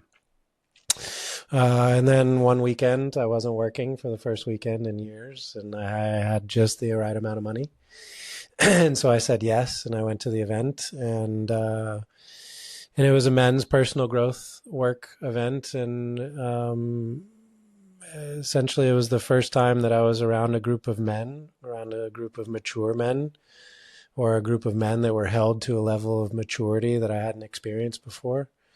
And who also were shown how and able to express themselves with a level of honesty and vulnerability that I had never experienced before in my life. And this was similar in some ways to that freshman year on the bus, and some of the emotions and the conversations that happened that freshman year. There was a flashback, there was an overlap, there was a full circle, like, oh, I've been here before, I've done this. But it's different now. I'm with a group of guys, and I'm, 37, and, I haven't spoken to my dad or seen him in years. And, life has happened, and I'm in a very different place, now doing this than I was at 18, doing this with a group of mostly women, so 18 and mostly women versus 37 and all men. And life, and so there were big differerences. As much as there was overlap and similarity, at the same time everything was different. Found myself experiencing a level of honesty and vulnerability and emotion that I hadn't previously, and that was very inspiring. And energizing and attractive and appealing, any other adjective along those lines you want to ascribe to it. It was all those things. And so I decided to be a part of that for a year, and to continue on with that program and that work and that opening of a door. And that turned into being able to volunteer and help out. And then that turned into a sales position, and speaking to other men who are interested in a similar experience and taking part in the program, which then eventually turned into coaching, and what I do at this point. Move forward here. Something stood out to me about the scenario that you were in when you found this program. You talked about you were just working like crazy, but also still not making what you needed. I was curious if, looking back, do you think that if you would have, the situation would have been the same, except you were making more money, that you would have you would have had the momentum to kind of proceed that forward and make more? Would you have felt the urgency, I should say, to move forward? If everything else was the getting it out, grinding it out, felt like you were getting your soul sucked out of you, but you had been making more money. I guess it's a measure easier to have your soul sucked out of you if you feel like you're being compensated appropriately for that sacrifice. But no, making tons of money, but having no life, having no time with my children on the weekends, not feeling included or a part of the family because I'm always working in the times where things that are social are happening, missing all the dim sum breakfast in Chinatown on Saturday, missing missing the soccer game, missing the, the this, that, and the other because I'm out, slinging grilled cheese to people at a food market. Like, no, I could have been making a ton of money and I still wouldn't have wanted to be doing what I was doing because, again, I was in a situation where I'm not bringing the uniqueness of my life and experiences and my gifts to what I'm doing. Like I'm not meant to be a food service operator at a food market. I can own that business and take that paycheck, but I'm not meant to be the person that's driving the van at 7 a.m. to go unpack all that shit and set it up and then stand out there for 12 hours over the greasy griddle making the sandwiches and then pack it all up at the end and then drive the van home to everybody who's asleep and been hanging out all day, to then wake up and do it again the next morning while everybody, is going to go to the park. That was not going to sit well, even if there was sufficient money. But fortunately, the money also sucked and the urgency was ratcheted up and the motivation was not lacking. And when something showed up that had any potential, it was like the tiniest little thread, stuck out of the fabric and I recognized it and I pulled that thread and I kept pulling and I kept pulling. So it worked out the way that it worked out, fortunately. The comment of the day for sure today is, fortunately, the money also sucked because you don't hear a lot of people say that, I don't think. But I mean, I can also see that. And I like that you saw it, like you said, a small thread and you were like, okay, well, let's go. Like, this is a thing. And also your kind of perspective on money there helps me see when you were talking earlier about, I had this feeling like there was something that I could do I was meant for something here. But bigger in that case, it wasn't about a paycheck. It was about like, there was something that you've kind of always felt compelled to do and that it wasn't about money. So, okay. So you find this thread and you start pulling on it as fast as, as fast or as slow as it is. You show up, you go to this event with your connection, David. Yeah. And then you just, what was it about do you want to talk at all about what it was at the event that like really hit with you? Because obviously it was enough that you felt at that point like, okay, this is a shot. I'll try. This is impactful to me or. Yeah, it was, I saw, witnessed, felt men express themselves in ways that I'd never experienced. Okay. So that was it. Sorry. Like, whoa. The way that guy just spoke about his wife and his marriage, like, holy shit, that's a level of passion I've never heard or felt from anybody, from any man speaking about their wife and their marriage. I want that. Like, what's that recipe? I don't know what that recipe is. What is it? So there was a safety and there was an intimacy and there was a maturity that was all there in a very masculine environment. And those weren't things that I had put together before. Vulnerability and masculinity, those didn't fit together with the model I'd been given. Most of us are given, right? I hadn't been around a lot of men. I went to a small private school. I didn't have the like locker room with the guys kind of experience. We didn't have a locker room at our school.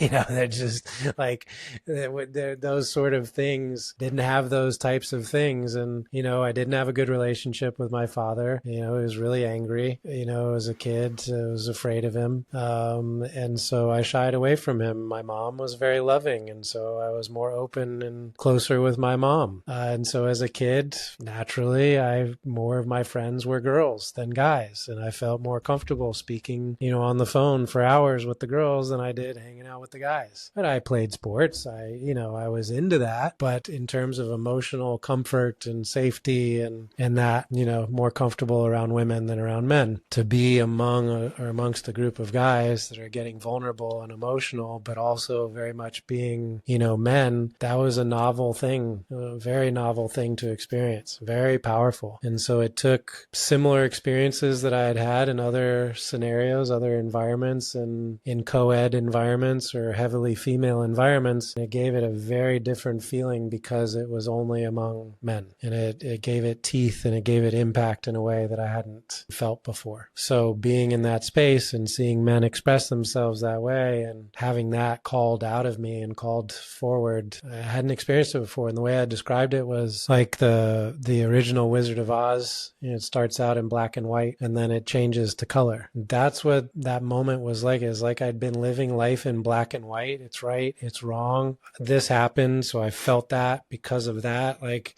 it's causational, it's transactional, it's, if this, then that type logic. And all of a sudden, instead of just the black and the white, I could see color. And there was billions of options beyond black and white. And that came primarily just from, I can feel emotion. It doesn't all have to come through my head where it's black and white. Yeah. It can come through the emotions where there's an unlimited list of emotions you can feel and flavors that you can taste. So it felt like the world went from black and white to color. The other way I describe it is that moment in Pulp Fiction where Uma Thurman gets that shot of adrenaline, epinephrine to the chest, and like coming back to life, taking that breath after holding your breath for a long time. That was the feeling that I had being in that environment and seeing and feeling those things. And I wanted more of that because I knew that that was crucial to bringing life back to my relationships, to the intimacy that wasn't there with my lady anymore, to the literal relationship that wasn't there with my father anymore, to the relationship that wasn't there with my kids. I knew that there was a depth that was missing from all of those relationships, and it was painful to not have access to those depths. And in that room, I recognized what was preventing access to those depths was my emotional bandwidth. Wow. Was there, before you had that moment of clarity there, was there at all any of that,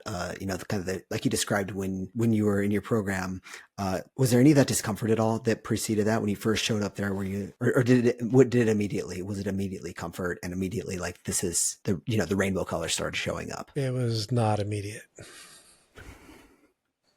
It was very much the same as that first couple days on the bus. What the fuck am I doing here? Holy shit. What did I get myself into? I can't believe I put myself in this position. I do not want to be here. If you hear somebody describe me, how I walked into that event, the first day, 2 days of it, whatever it was, and I was literally hiding. I was in the chair, slumped, legs out in front of me, kind of teenager, like, I can't be bothered to be here, hoodie pulled over my head, like that was the vibe that I was giving off when I stepped into that event. So as much as I said yes and I showed up, I wasn't really willing when I showed up. And it was over the course of a couple days, and being in that group of men and what was being expressed, similar to being on the bus, being in that group of people and in the energy and the feeling of what they were talking about and what they were feeling as they were talking about it, that created a catalyst and an access for me to be able to find that within myself. And so same here, other men are feeling what they're talking about, having their very visceral experience that they're sharing very vulnerably. And that vulnerability creates the access point to then have the internal experience and recognition. And it was through that I came to, recognize, holy shit, there's another way to live life. And it's not just the, go to Africa, go to Asia, go to the outback, how do they live life differently, on, wherever.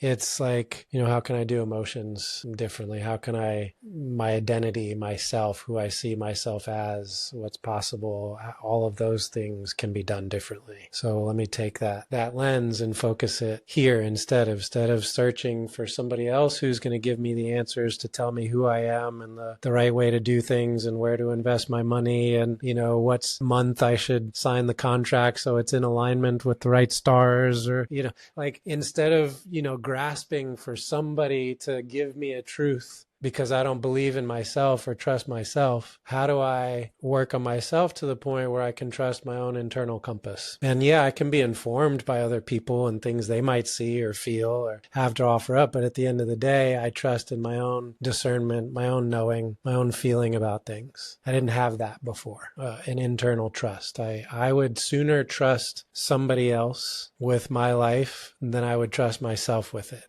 Because deep down, I didn't feel worthy. I didn't feel lovable. I didn't feel like I was good enough. And so there was a doubt, even though there was also that other piece of me that had been through all those near-death experiences that knew that I was here for something bigger. But there was still a part of me that doubted even that voice. And so it was this constant back and forth of knowing that I was built for something more and doubting that I was built for something more. And ultimately that knowing that there's something bigger, there's something more, what I would say is my soul, ultimately that voice spoke the loudest, or that was the one that I was able to follow through the doubts and through the fears and, the hesitation and all of that stuff. And now there are hundreds at least of men that I could reach out to that would say I've had a profound impact in their life, that maybe I saved their life or that I saved their marriage, or that, and I don't take the credit for that. They would offer that up and I played a role in supporting them, but ultimately they did the work and they had to be courageous and they had to be willing and they had to show up and all of the credit is for them. But my lack of willingness to accept hiding out and the knowing that I needed to do something else, to keep going, to put myself out there, to maybe travel the world, to travel internally, to go beyond what's comfortable, to keep going in that journey of exploration, ultimately brought me to a place where all the things that I used to not be proud of and have shame and regret about and wish didn't happen are now the very things that make me relatable and that give guys a foothold to be able to recognize that they can make changes themselves, and here's what it might look like, and here's what it takes, and to be able to believe in themselves and get to that place for themselves where they then become the inspiration for somebody else to do that, whoever they're interacting with and being honest and vulnerable with. So men opened that up in the room, and it was a gift that I received. And it's allowed me to pay that gift forward to others to be able to receive. And so I don't know if this is what I'm meant to do. I don't know if it's the thing, that I'm here to do and be. But I know that my experiences and my life and my fears and what I've overcome and what I've learned and what I don't know, I know that all of those things come to bear in what I do and the service that I provide. And it's not about the paycheck. I earn a living from it, and I'd love to earn a nice living. I'd love to be paid very well, and I'd love to not worry about money. And we all want that. But I don't do what I do for the paycheck. There's a genuine appreciation and joy, pleasure, and honor in just being an authentic version of me and allowing that to allow somebody else to be a more authentic version of them. I don't have to do any work in that equation. I'm just being me. And you guys allow me and whatever I represent for you and the things that I point out to be something that calls you forward and gives you permission to be more of who you really are. But it's not work for me to be me. It's effortless for each of us to be who we really are. We make it hard. We convince that the real us isn't good enough. And so we think that we have to be a bunch of things that we're not. That's hard. Yeah. It's much easier to be the real us. What's hard is what we believe the real us to be. And that's where a lot of us miss the mark. We don't have an accurate assessment of who we are.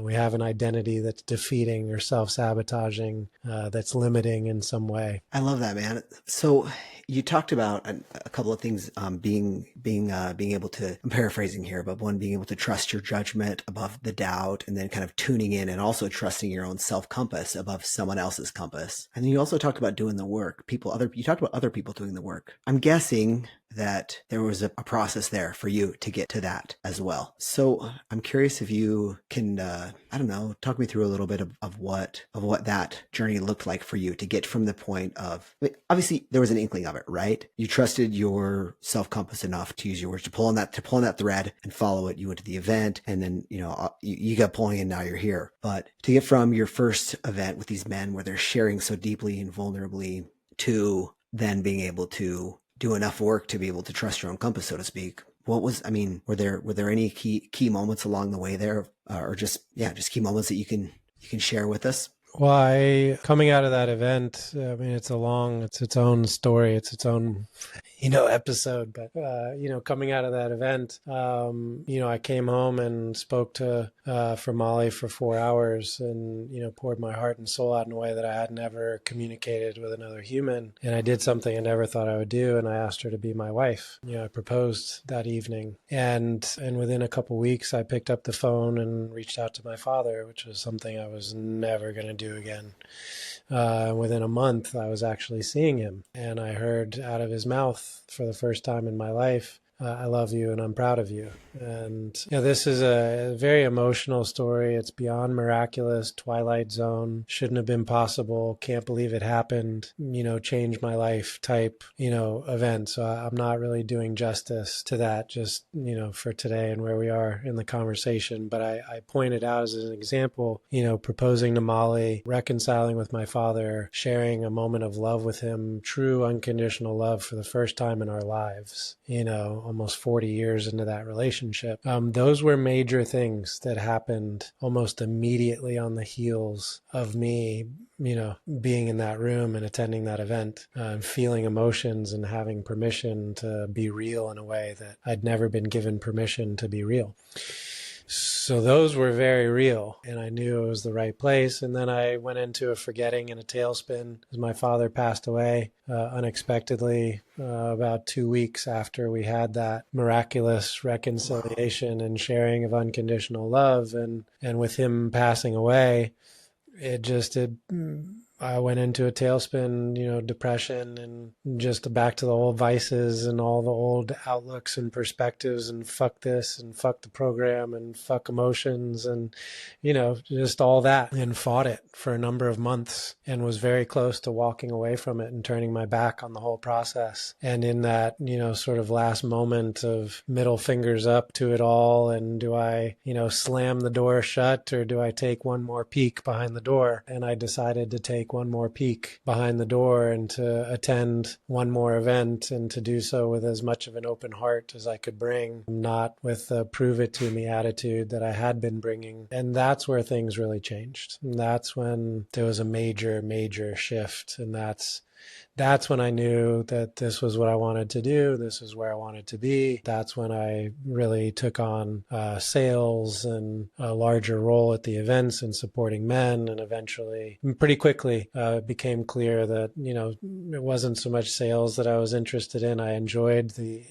inspiring aspect of that, helping a man believe in himself, and invest in himself, invest time and energy. Of course, money was part of that investment, but more so to inspire them to invest time and effort and belief in themselves. That I really enjoyed. And so I found more of that more specifically through coaching than through doing sales. And so it became clear quickly that I wanted to spend more time interacting with guys one-on-one who were already in the program, who already knew that they wanted to do the work, rather than spending time talking to guys that may or may not be ready and may or may not know whether they're interested in doing the work. So I still do that side of things, but obviously the coaching is where the focus has been, and where, I get to support men in a way that's very rewarding. As I was thinking as you were talking, and that's a really cool kind of arc that you're taking at this point. And something I was thinking of as you were talking is, I think the way that we're kind of here talking about this event, it feels like a little mysterious. Is there anything that we could do to uncover a little bit about what that happens at this mysterious weekend that you were spending? Not to be,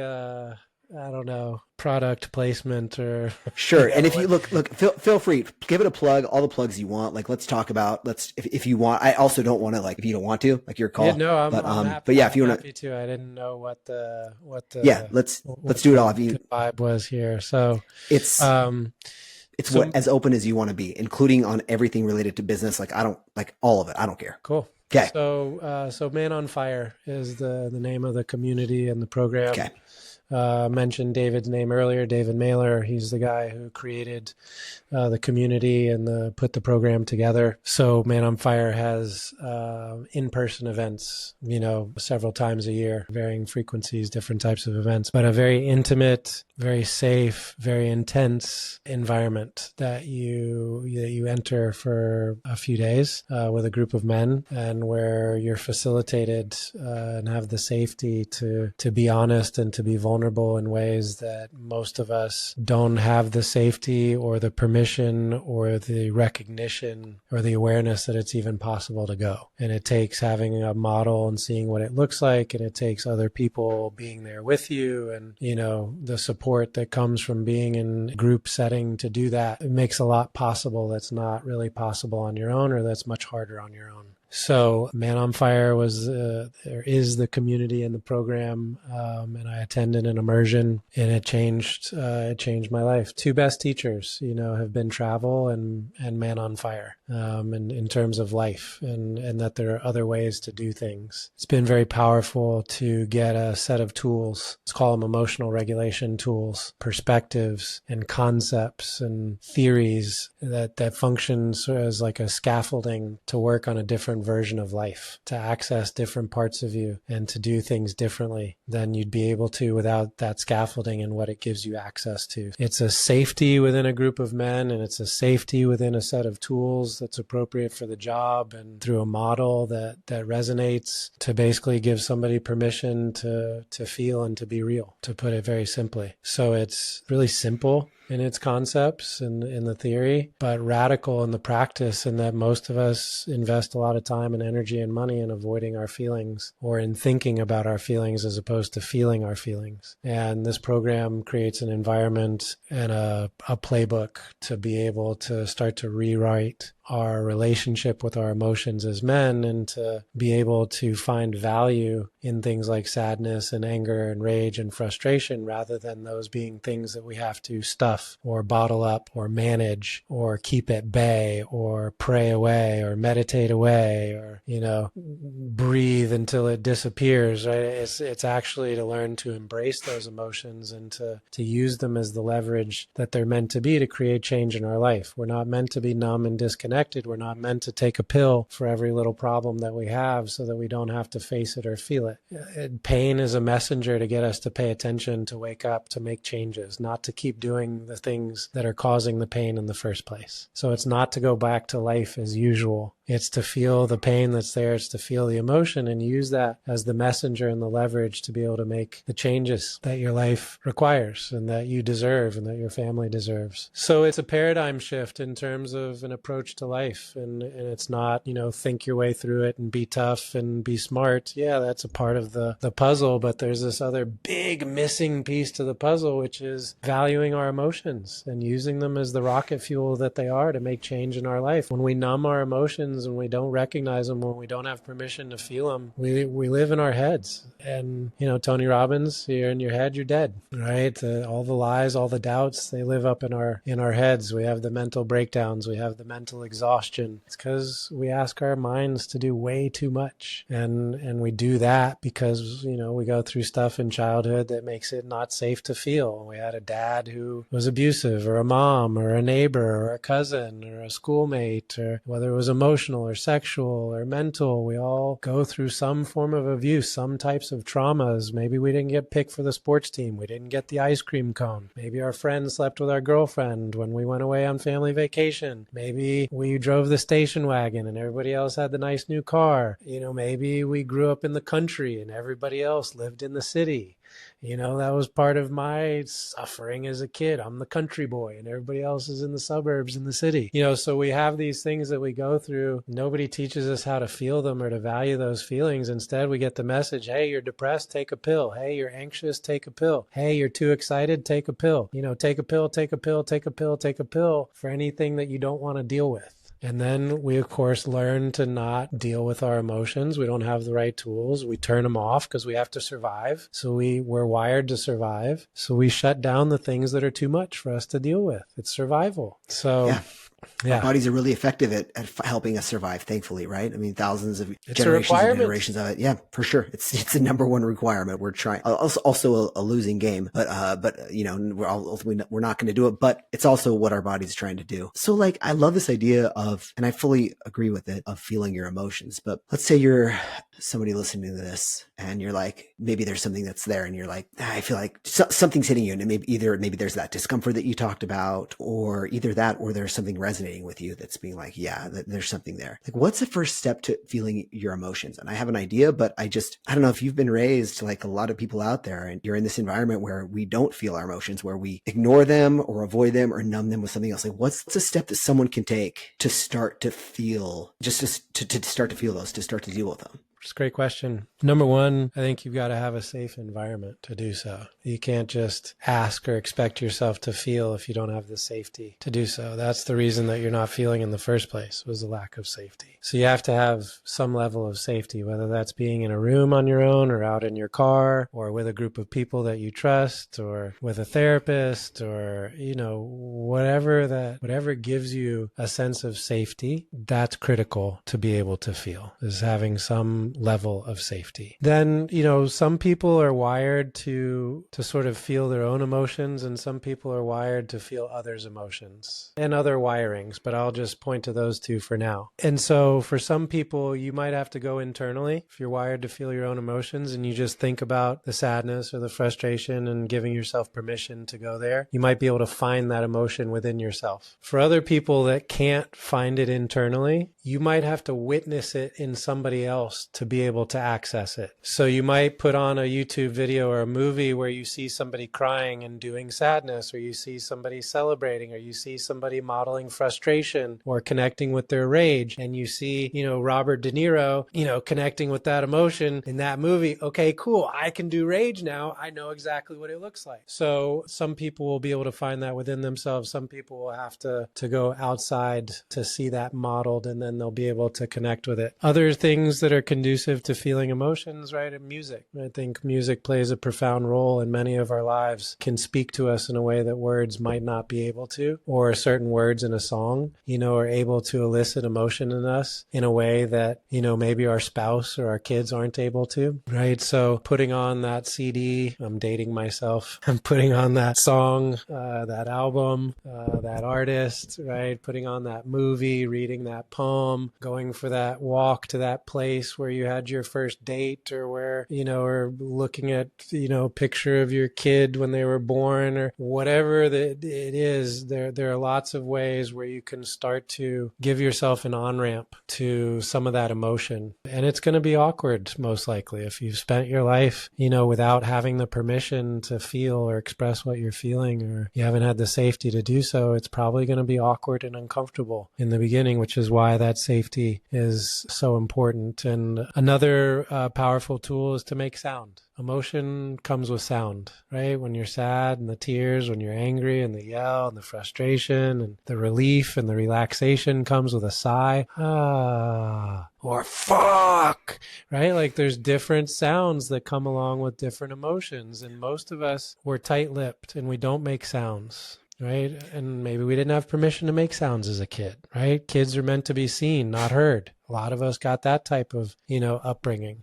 So, for a lot of people, making sound has a big impact and can be very emotional. And it's very easy. It's very simple, right? We all understand making sound. It's not a difficult concept to understand. Difficult, though, to put into practice when you're standing alone in your kitchen or at home and you're feeling an emotion. You're like, do I make this sound? It feels so awkward. It feels so weird. This sound couldn't do anything. But if you give yourself permission to start to make some sound, before you know it, you'll be crying and yelling and feeling things that have been laying dormant for perhaps decades. So one, asterisk or disclaimer is, for those of you that choose to start to make sound and express emotion, you choose to start to feel the stuff that's been buried in order for you to survive and to make it this far. It's really important that you do your best not to express those emotions or take them out physically. Meaning, please don't bang your fists onto the table or the desk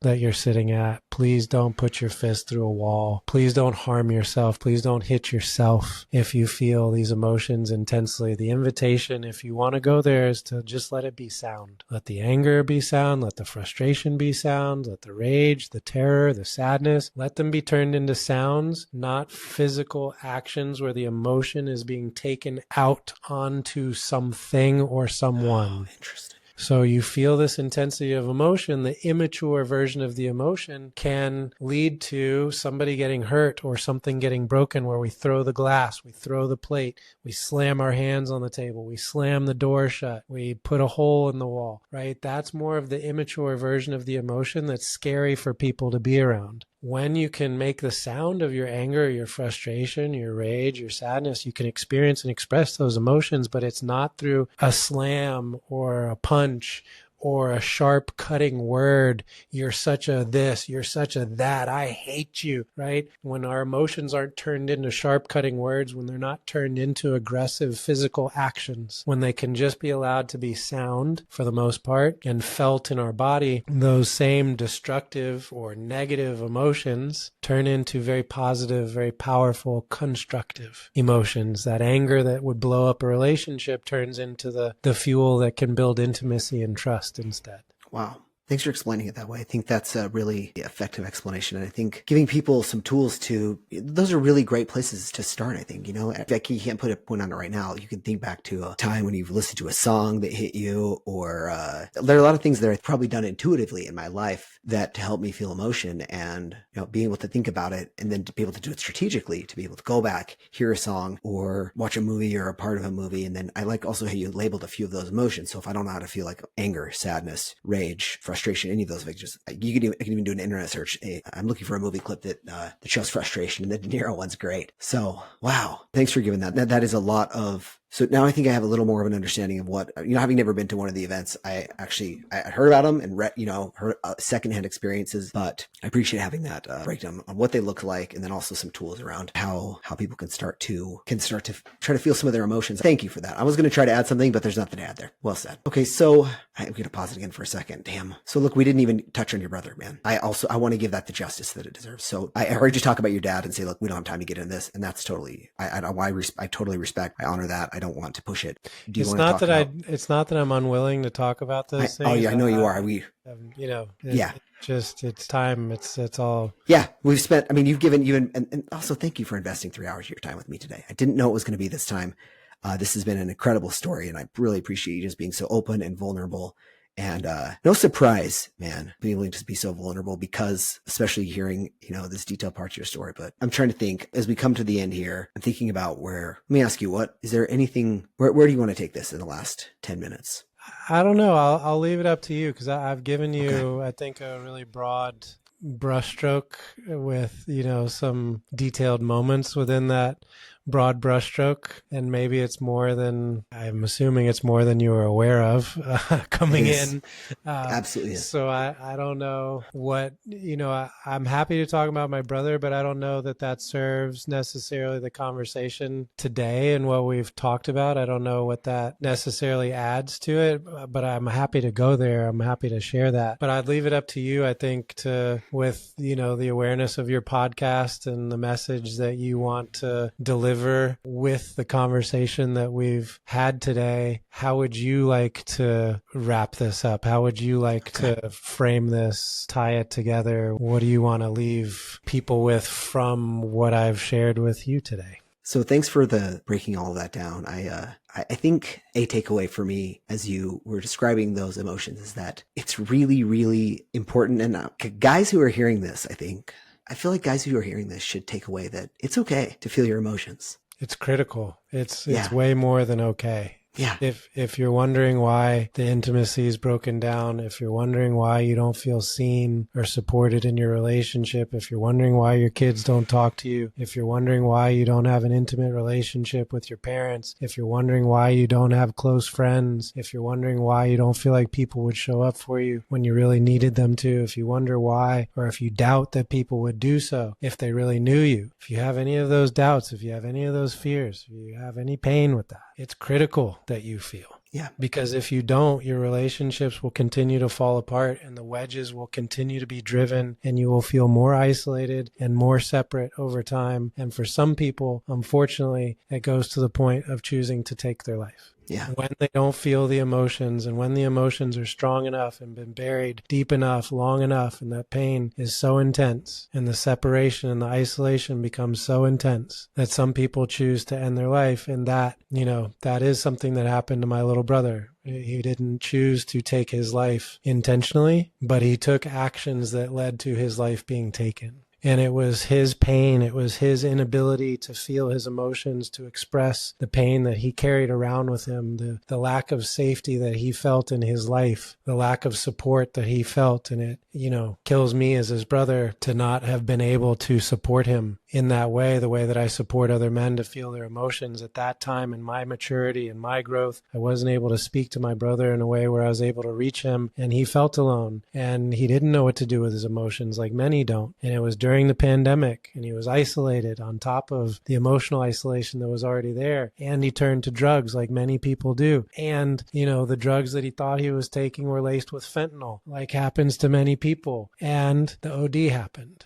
But it's all in some way a result of an inability to be able to recognize and express our feelings in a healthy way. If we are taught how to do that, if we learn that that's okay, if we learn that that's important, then far less of us wind up in a bottle, far less of us wind up in the bottom of a plastic bag, far less of us wind up with pornography addictions and, sleeping with hookers and the drugs and the alcohol and the overworking and the social media and all of these problems. Those essentially go away if we're taught how to value and feel our emotions. It's incredible that it's that simple and not easy, of course, but that it's that simple. And I fully believe that too. I really do, man. So you're, for the men that are out there that are listening, I was sorry to jump in real quick. I just want to say for anybody, but particularly for the men that are listening to this, what makes you a superhero, what gives you superhuman strength